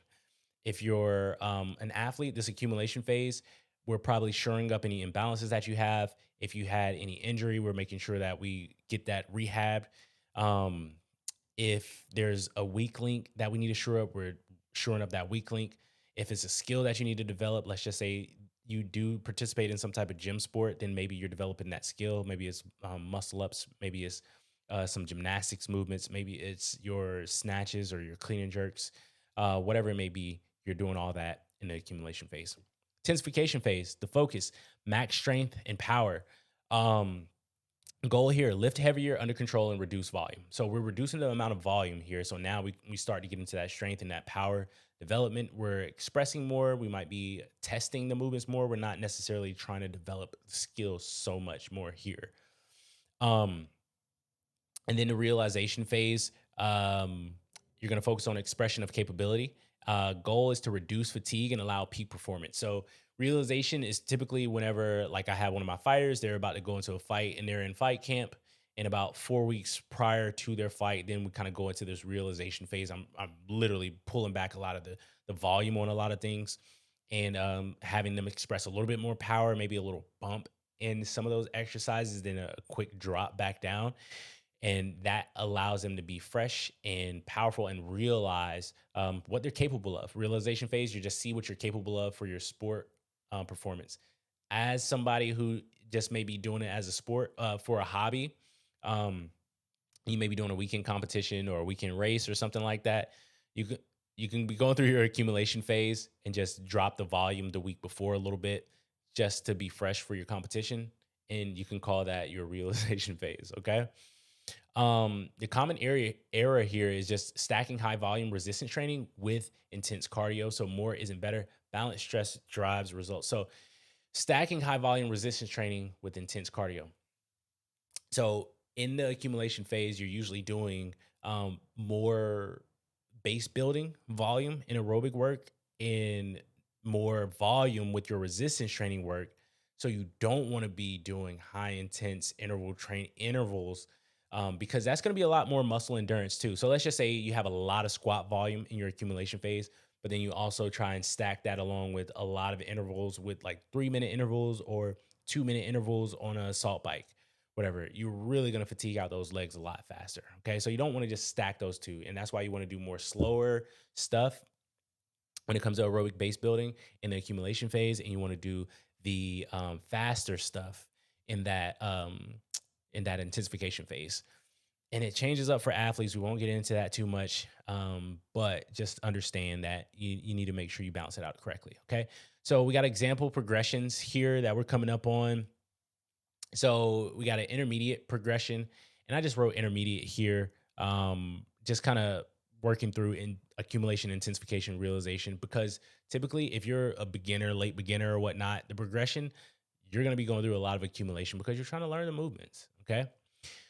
So I just kind of put some examples here, and you can go through those on your own. But I'll just go through like the first 4 weeks of accumulation.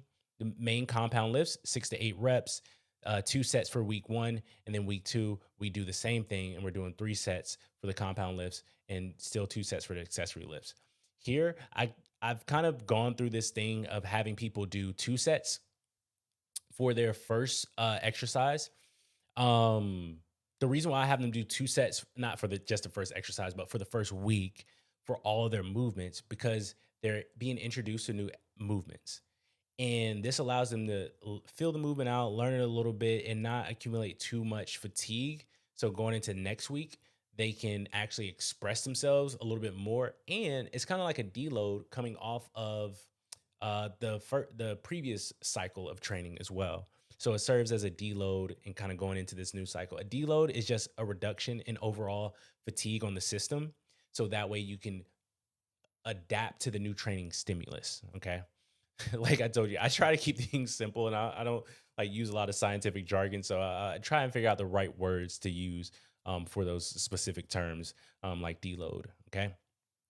So it just keeps you fresh. All right. So making sure that I usually, a simple rule of thumb is just to cycle through a deload like every the fourth week. Okay. So if the first week of your training cycle can serve as your deload, so do a little less on the first week. All right.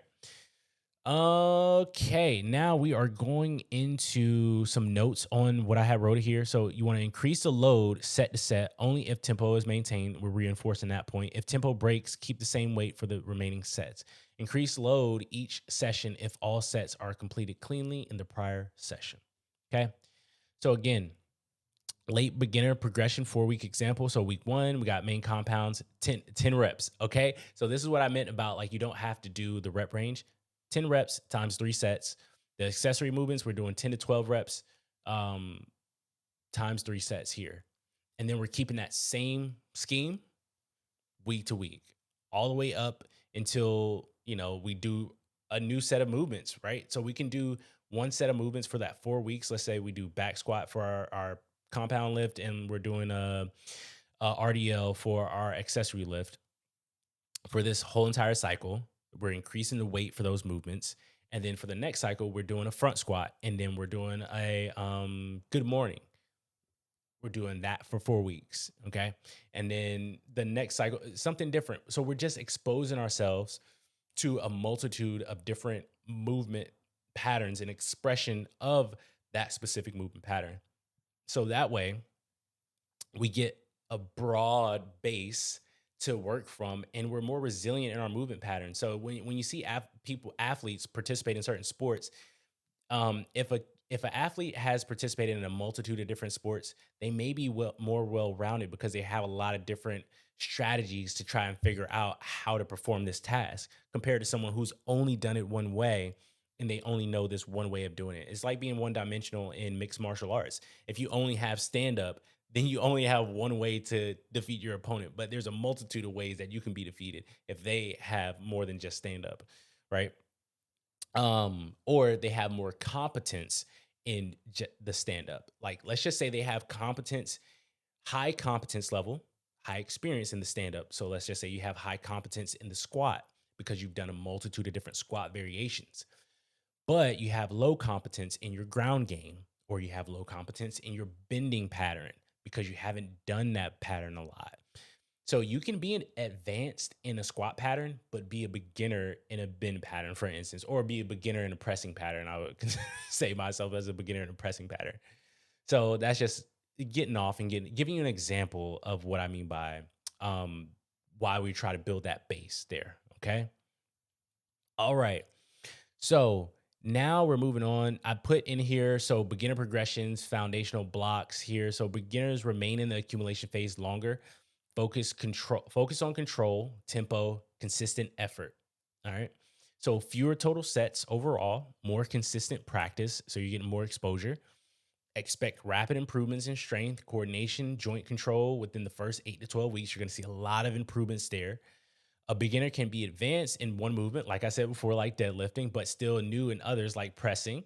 You progress pattern by pattern, okay? Not just by program.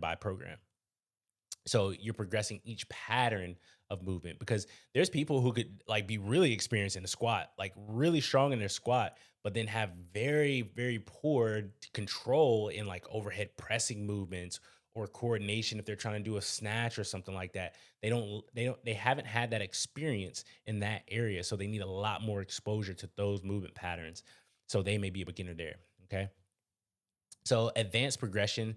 So it's individualized cycle. So advanced trainees, like I said before, about 5+ years of consistent training, progress slower, but need more precision. Okay. So they may be in accumulation blocks, or you may be in accumulation blocks longer to fix weak links. So if you're advanced, you may be in these blocks a lot longer. So you're trying to fix what's like holding you back from high performance.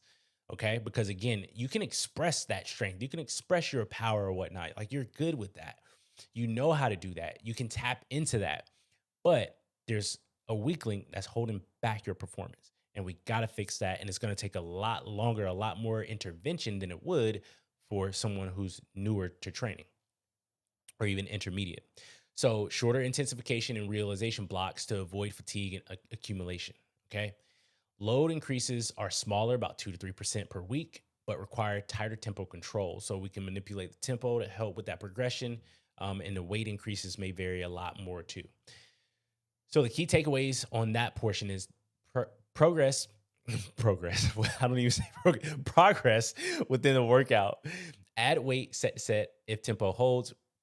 Progress between workouts. Start heavier each session. And this is just kind of reiterating what we were talking about before. Training around pain. All right. So training around pain. Pain doesn't always mean stop. It means adjust. Okay. These modifications are used while inflammation is going down, while completing physical therapy for an injury, or while improving mobility that limits movement and contributes to pain.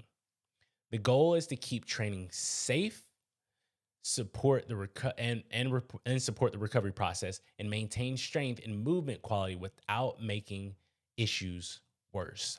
Okay, so I'm gonna go through a few simple strategies that I usually use in order to help my clients train around pain. Of course, sometimes I'm working in my capacity as their fitness coach and not their therapist, so I have to make sure I ride that line appropriately.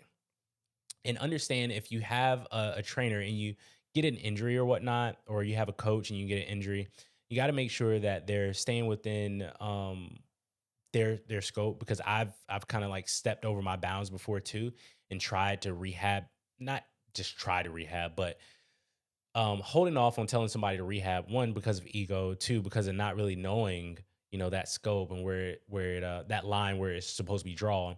But just understand that if you have a coach or trainer and they do have that backing behind them, maybe they are a physical therapist or athletic trainer, so they know what they're talking about. But if they're not, then you want to make sure that they guide you in the right direction. They tell you to go and get a evaluation from a physical therapist, or go to your a medical professional like an orthopedic doctor, and have them look at what's going on or whatnot before telling you to just do some specific thing. And again, there are like minor injuries that don't require like crazy interventions, but you still want to get ahead of them, because they can prevent you from having really good outcomes in your training, and they can just linger a lot longer than they should without the right therapeutic intervention. I am a little biased because I do work in physical therapy. And I made that mistake plenty of times before. And I had one lady come to me one time, and I'm going to get right back to the guy, but this is very important.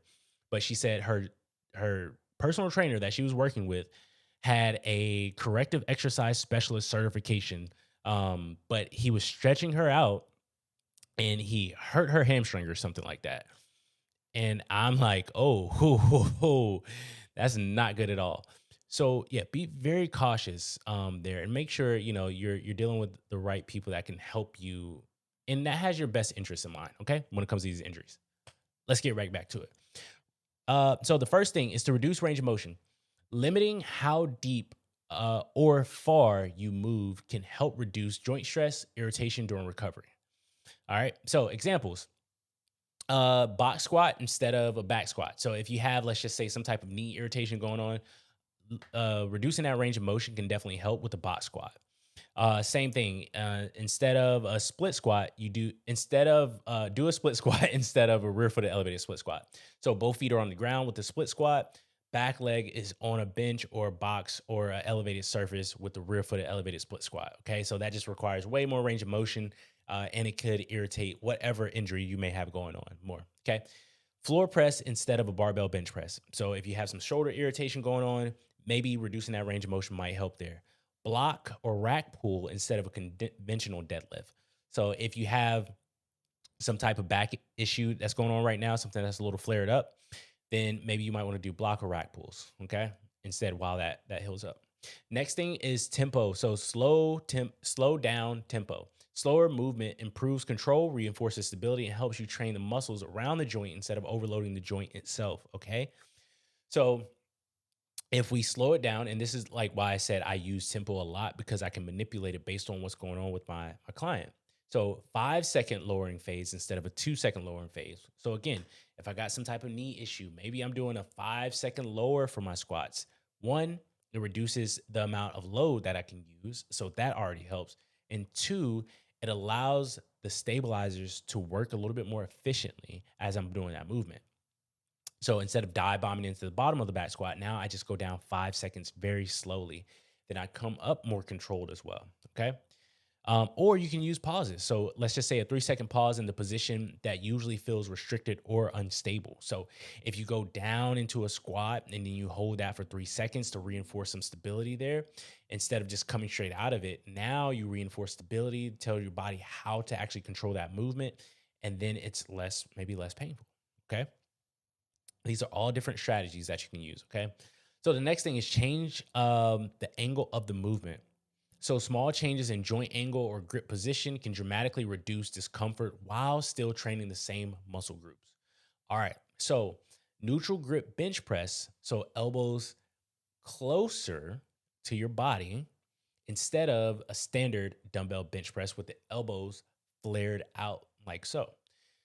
That I've done that plenty of times for myself because I've had quite a bit of shoulder issues on my right side, and I didn't know it came from instability. But I digress. But with a lot of other clients too, I've introduced just changing that position, that joint angle. Okay, and that has helped tremendously. Low incline dumbbell press. So instead of doing a dumbbell bench press where you get a lot more extension, maybe you do an incline, maybe a little bit lower or maybe a higher incline dumbbell bench press instead. And that just reduces that extension that you're going through for that bench press. Okay. Trap bar deadlift instead of conventional deadlift, barbell deadlift to reduce stress on the lower back. So changing the angle of your back position. Okay. So that can help out. A clean deadlift instead of a traditional deadlift. So your hips are sitting a little bit lower. So now you're changing the angle on your hips and your lower back. So if you got some hip issues, I had one client who had a hip issue and we did trap bar deadlifts more than anything else. And we didn't do traditional deadlifts. We did RDLs a little bit more. That's again reducing the range of motion. We changed the joint angle. We changed the loading. We did all of the strategies that I'm talking about right here. Okay. So I'm not just pulling these things out of thin air. I've used all these strategies. So number 4, use different implements. Okay. So changing equipment can alter load distribution, the joint position, often making movements more comfortable. So dumbbell or kettlebell bench press instead of barbell bench press. So you get more freedom of movement in that one limb instead of being locked into place with the barbell. Okay. And then a dumbbell or landmine press instead of a barbell overhead press. If you have overhead limitations, maybe the dumbbell might give you more freedom to move in the range of motion that you do have. The landmine, maybe you're pressing more at an angle instead of pressing directly overhead. So you're not going into that limitation. Again, I've used these a ton of times and they work, especially like I had a couple of fighters with some shoulder things going on. And I was like, okay, cool. We're gonna not cool because the injury isn't cool, but let's work on this. We're gonna work on some external rotation, but we're still gonna train that pattern. Okay, like we're still gonna train the pattern. And then the last thing here, and not the least important, but reduce total volume. So doing fewer total sets or exercises can lower irritation and allow recovery while keeping training consistency. So we can do this with reducing the number of training sessions we have in a week. We can do this by reducing the number of sets that we have for a specific exercise. We can do this by reducing the number of exercises that we have. We can do this by reducing the number of reps that we do in the exercise. So perform maybe 2 to 3 sets instead of 4 sets, right? Perform 1 pressing exercise per week instead of 2 pressing exercises per week. It sounds so simple. promise you, it sounds so simple, but sometimes the simplest things are literally all we need. Um, and I'm happy to say a lot of these things have worked very well. And it just takes being smart about it. So you implement these strategies and you do it for a time and you test the waters to see if you feel a little bit better, right? You don't just jump straight into a ton of more volume or go right back to where you were. That's how you end up right back where you were injured. Okay. So you implement these strategies for an extended period of time. Let's just say 2 weeks, and then maybe you tweak it a little bit, 6 weeks out, and then maybe you start to add back in what you were doing a little bit more. Okay. So you got to make sure you make those adjustments and do them appropriately and give yourself the time in order to allow that tissue to heal. Okay. So key takeaway here is modify the stress, don't remove it. Okay. You don't have to remove stress to the body because we don't have to detrain. Now, if you do all of these strategies and you're still not getting better, then maybe there's more that you need to do. And if you haven't got it evaluated, then what are you doing? Go and get your injury evaluated. These adjustments let you stay active, maintain your progress, and give the injured area or irritated area time to recover while the rest of your system keeps getting stronger. Okay. So a lot of us, we still want to get strong. We still want to reach our goals. We still want to be active and still move. I always teach it that you it's not what we can't do, it's what we can do. So focus on what we can do. Okay, we can still do this movement, we can modify this movement, we can adjust training based on this, we can still do all these things, okay? While you're rehabbing that injury. All right. So next thing is timing. So separate sport and lifting by 1 to 3 hours. Okay. Separate sport and lifting by 1 to 3 hours. If your sport is a very intensive sport, you want to give yourself time between your lifting sessions. And like I said, if your sport requires a lot of skill, a lot of dynamic movement, um, that is the priority. Remember, if you're trying to get stronger for performance, if you're trying to work out or train for performance, remember the main thing is your sport. So if you don't have time in a day, you train your sport. You don't try and do your workout and then just say like, oh, I didn't have time to train my sport or I'm fatigued for my sport. You need to be fresh for your sport. Do your workout afterwards or move it on a different day. The beautiful thing about this full body training blueprint is that you can do it 2 days, you can do it 3 days. It literally allows you to be way more flexible and still get your training effect in. I'm telling you, if you implement this is just going to be like life changing for you. I promise you. If you've been doing it a different way, if you've been doing body part splits, you've been doing upper body, lower body splits, push, pull, leg splits, or kind of like a upper body strength, a lower body strength, or a dynamic upper body day and a dynamic lower body. If you've been doing all those complicated, complex, time consuming splits, this transition is the game changer you need. And I promise you, just by being less fatigued, you're going to be like, oh man, this thing is magic. I'm telling you, just do it. Just do it. Okay. Um, but back to what we were talking about timing. So separate sport and lifting by 1 to 3 hours, preferably on different days. So if you train your sport on Monday and then you do your full body lifting session on Tuesday, or if you do your lifting session on Monday and you have your sport on Tuesday, again, like I said, you adjust the volume based on how it interferes or plays into your sport. Okay. If you're participating in a sport or a hobby or something like that. Okay. So avoid intense evening training within 2 to 3 hours of sleep. This is very important because sleep is the foundation of your adaptation, how you get better, how you perform, how you lose weight appropriately, how you build muscle, how you have longevity and you recover. So take this not like with a grain of salt. Like take heed on this one. 2 to 3 hours before sleep. Do not do intense evening training. Okay. If you do work out in the evening, make sure that you do have that time between. Or again, like now you see that you can do it.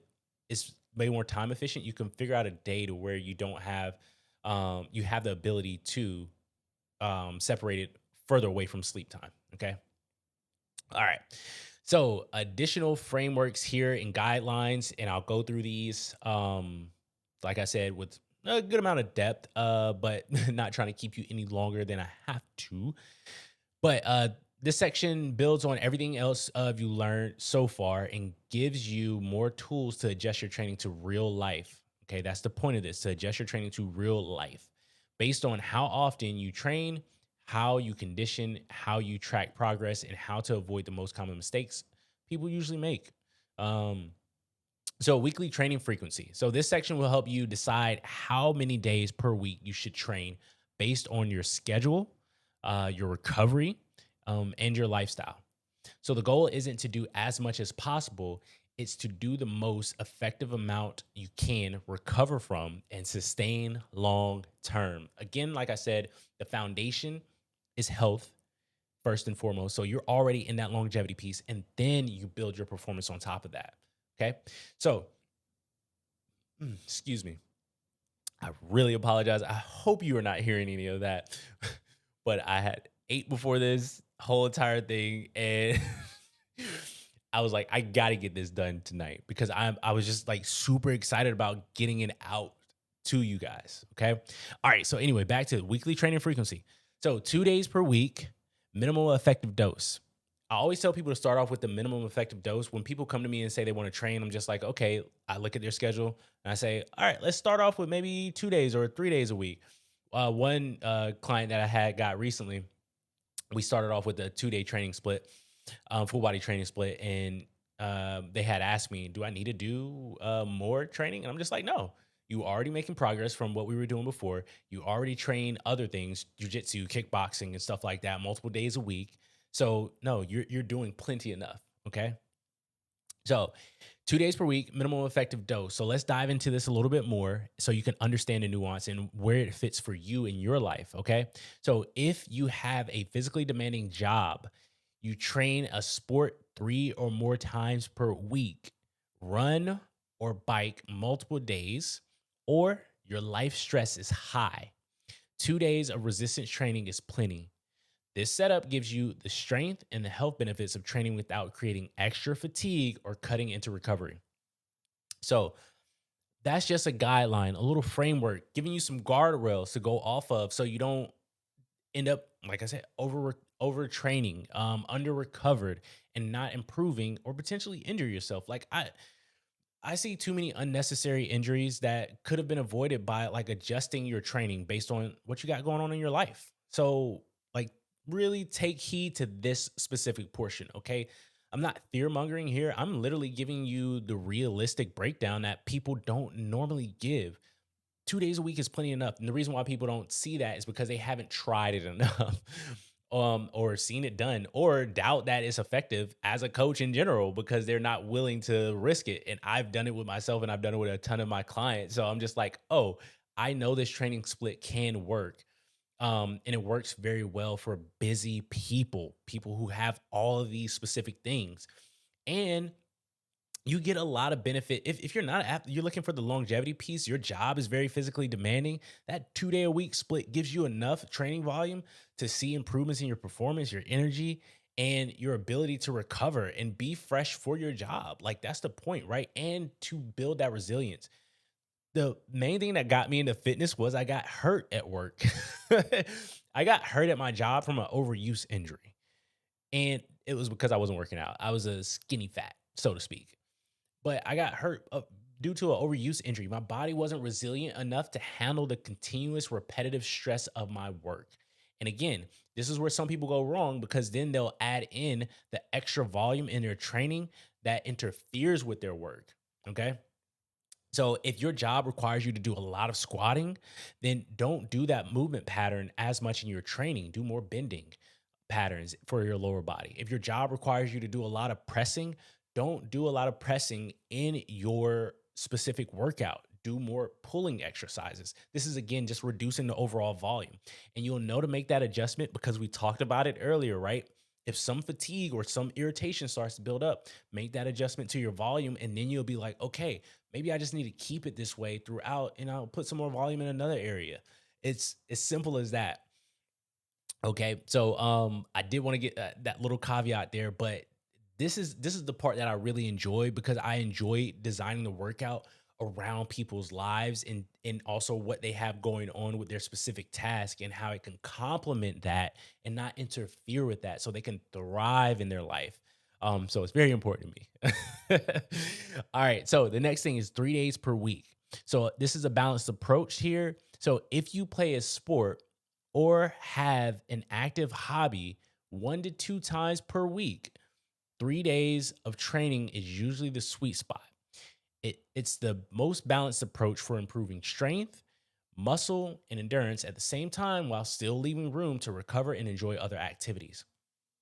So again, this whole entire blueprint like really is foundational around people who your main focus isn't what you're doing in the gym, it's what the things that you're doing outside of the gym and what the gym will allow you to express in your life, right? So this 3-day approach doesn't mean that you're not still doing something actively. The 2-day approach doesn't mean you're not doing something actively. Like I said, if your job is physically demanding, that's part of your training. If you're participating in a sport or hobby, that's like your physical training as well. If you bike, if you participate, if you hike, if you go out on weekend, adventures or whatnot, whatever we want to call them. If you're doing a lot of things outside of the gym, that is part of your training, your physical capacity. All right. And we are trying to make you more capable to accomplish those things. All right. So the next thing is the 4+ days per week higher performance focus. All right. So if the gym is your main outlet for physical activity and you only do recreational activities once per week, 4 or more days per week works great. This setup lets you train at a higher capacity and develop more skills, total strength, and muscle, but only if you're consistent with recovery, nutrition, and sleep. Now, I know some people will go off and be like, okay, yeah, that's me. Like, I need, no.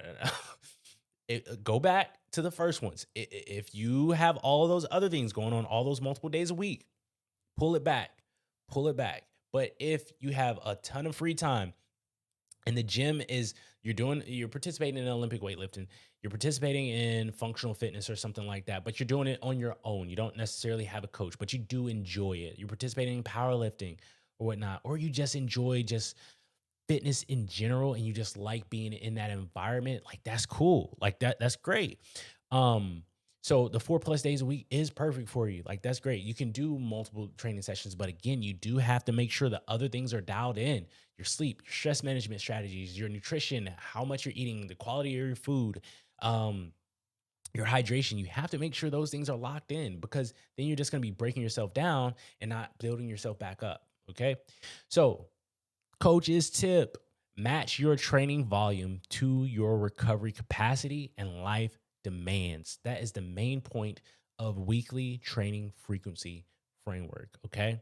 So that is a little framework that I put together. I'm pretty proud about like that little framework because it really goes with what I've seen and I've worked with, like the people that I've worked with, to allow them to really integrate fitness into their life and not the other way around, and not to try and fit their life around fitness or their workouts or keeping themselves capable for the long term. Okay. Or just improving their performance for their sport and their expression and their fulfillment in life. All right. So the next thing is conditioning integration framework. All right. So conditioning should complement your strength training, not compete with it. So when to do it, do your aerobic work after your lifts or on separate days. This is just a simple framework. There's a multitude of ways of doing it, but this is an easy way to go off of it. All right. So if we want more breakdown or whatnot, like you can leave a comment and let me know that you kind of want a breakdown of like different strategies to use for aerobic training. But do your aerobic work after your lifts or on separate days.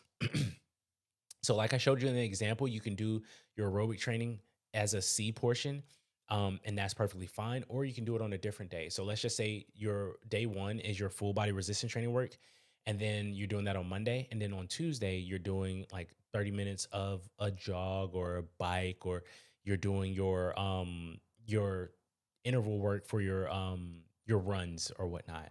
Or you're actually doing shadow boxing and bag work or something like that. So whatever it may be, you can do those on separate days. All right.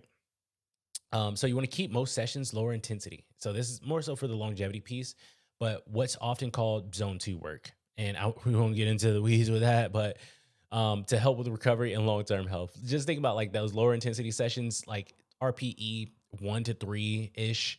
You can have a conversation, or it's just like a little bit above of a conversation level, but you're not blowing any areas of your body up. You're not blowing your quads up. You're not blowing your calves. You're not blowing your hamstrings up, biceps, whatever. It's easy work. Okay.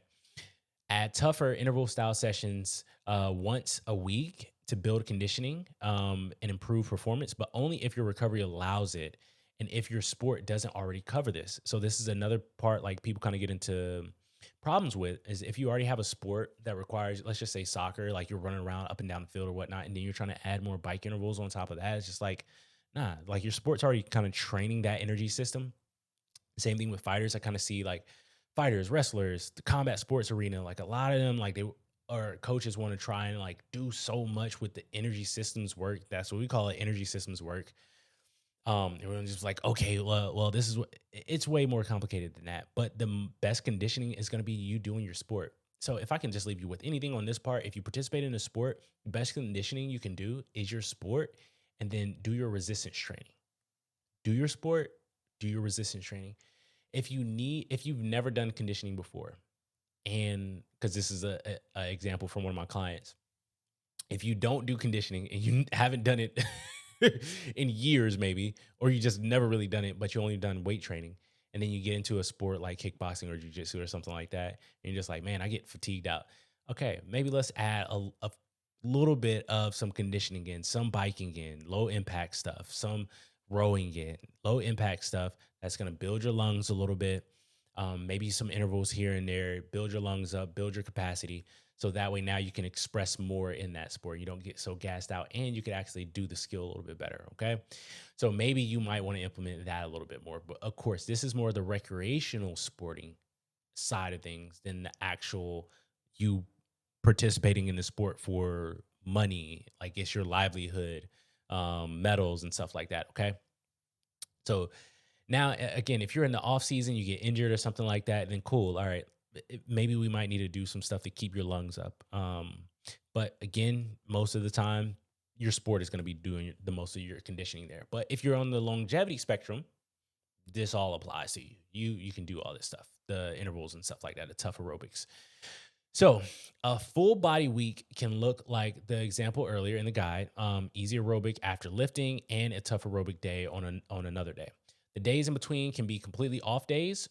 You are participating in other or days you're participating in other activities that may count for easy or tough aerobic work.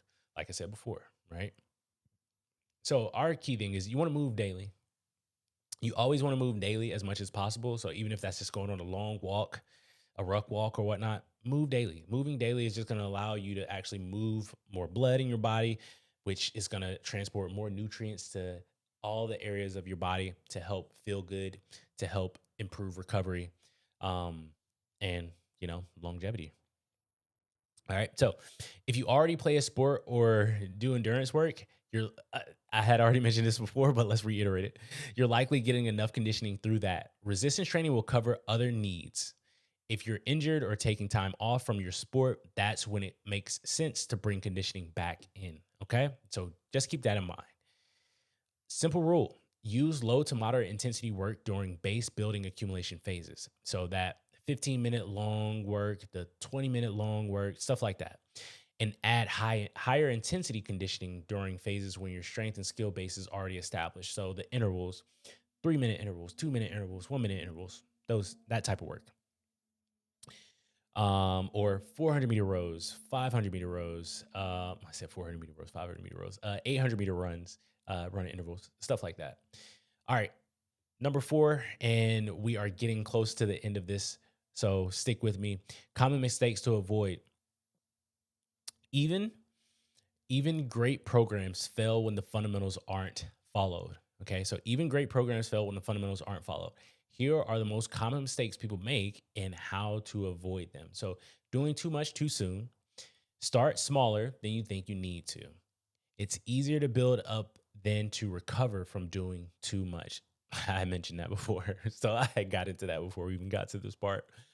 So just doing too much too soon, thinking that like you see what other people, again, you see programs or the program maybe more of an advanced program, and you just think, oh, I'm this whatever. I'm a runner, I'm a cyclist, I'm a fighter, I'm a football player, whatever it may be. So I need to do this specific program. But that program doesn't take into consideration your mobility limitations, your work schedule, your injury history, your experience level. It doesn't take into consideration any of those things.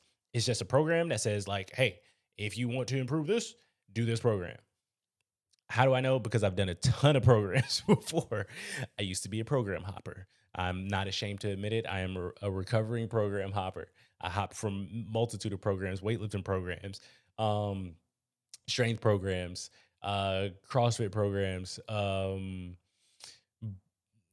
really many bodybuilding programs, but different programs. I've hopped from a ton of different programs. Okay, so over the course of the years, and I know what it means to just jump into a program that's not made for you. I looked at an advanced weightlifting program and I did it. I started to see some results, and then I burnt out quick, hella quick. Okay, so don't do too much too soon. All right.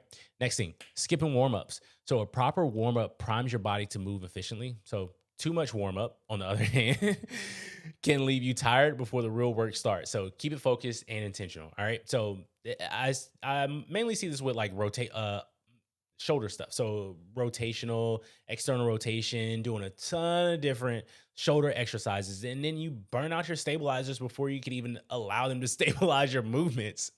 So keep it simple. Stop. Don't do too much in your warm-ups. Do enough to get the blood going, to feel good. All right, you feel good in your pressing movements? Cool. All right, let's get into our working sets now, or let's work up to our working sets. You feel good in your squat? All right, let's start working up to our working sets. Next thing, ignoring tempo and control. So for tempo and control, again, you don't have to write tempos out, but control the movement. Don't just speed through the exercise. This is going to be a lot of learning. This is going to let you know where you might have a mobility limitation. You might have a weak link. That allows you to highlight those things where you need to make an adjustment. Okay. Maybe you're not bracing appropriately through your midline. Maybe you're not rotating enough during that movement. Maybe your knee isn't traveling far enough over your toe, or maybe you need to have it travel a little bit further back. The minor adjustments you can make when you actually realize, like, or take consideration into tempo, that's a huge thing. Okay. So really just control the movement more. All right. So don't just like push through it. And a lot of times people push through it because they just don't want to do their workout. Like, if I'm being real, a lot of people that may, if you're watching this, you're probably trying to figure out what is the most efficient way to get your workout done. Um, because you have other things outside of the gym that you want to get to. When you follow this framework, you don't have to worry about that anymore, because you're going to get your workouts done in an efficient time manner. But now you can focus on putting effort into the exercises appropriately with control. Okay. Next thing is never progressing load or movement patterns. If you do 200 pounds for a back squat for 10 reps for 3 sets, week 1, you do that for week 2, you do that for week 3, but you're not going to get better. You're not going to get worse. Maybe. Uh, but yeah, you're definitely not going to get better, but you could stay at the same level. All right. So just make sure that you're actually pushing your exercises. If you're trying to do this for performance purposes, then you need to be pushing it. If you're trying to do this for strength, you need to be pushing it to get stronger. If you're doing it for muscle endurance, you need to be pushing that weight there too at that same rep range, or maybe pushing the reps up a little bit more with that same weight, or change up the movement pattern to a more challenging movement pattern, or a movement that can be loaded more. So if you started off with goblet squats and then you move on to, let's just say, front squats, now it's still front loaded, but now you can load it up a lot heavier, because maybe you only can get to a 100-pound dumbbell, or a 70-pound dumbbell, or a 50-pound dumbbell, maybe whatever you have available to you. And you're just like, all right, cool. Like, I need to progress this a little bit more. Let's go ahead and do these front squats now. All right. Or Zercher squats, or back squats, whatever it may be, but progress the movement. Never progressing. Always think about progressing the movement. And you don't just have to progress by adding load. You can progress the movement if you want to improve your range of motion. Longevity, we're thinking longevity too, right? Maybe you do a movement that requires you to access more range of motion than the other movement did. So instead of a reverse lunge, maybe a front foot elevated reverse lunge. All right. So that's just a simple example there. So the next thing is poor recovery habits. So if you're not, like I mentioned earlier, if you're not sleeping 7 to 9 hours a night, if you're not eating enough good quality food and enough good quality food, because it's not enough just to eat healthy. You have to eat enough to fuel what goes on in your life. If you're not managing your stressors, so it could be financial, it could be relational, it could be emotional. If you're not managing those things, then your recovery capacity is a lot lower. Your output in your training is a lot lower. And then also if you're not hydrating appropriately as well. So all those things that goes into recovery, and I'm not talking about I people might think I rag on like saunas and ice baths and all that stuff a lot, which I kind of do. But it's more so because people kind of jump to those things instead of like tackling the thing that's going to give them the most return, which is their sleep, their stress management, how they fuel their body with their nutrients, and hydration. Like those things are more important. And then also making adjustments to training when you need to. So if you just tackle those things, a lot of times the saunas, the ice baths, the different tools that you could use, all those things become less prevalent and almost irrelevant when you manage those things better. All right. So sometimes you can use them as band-aids or whatnot, but like they're band-aids. Just remember that. They're band-aids to to help while you're trying to work on those other things. All right. They're not and the thing itself that you need to be focusing on. All right. So those are the four, like well, not four, one, two, three, four, five common mistakes. Okay.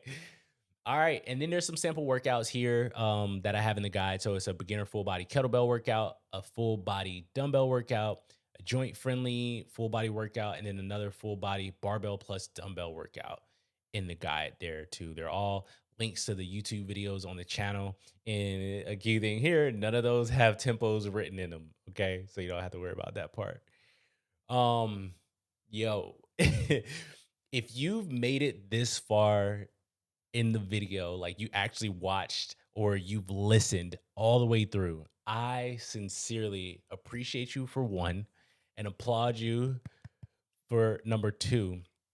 Um, because this was a lot of work on my end, but then you going through this is gonna make or gonna take you leaps and bounds ahead of where you are right now once you implement these strategies that I have in here and you make adjustments.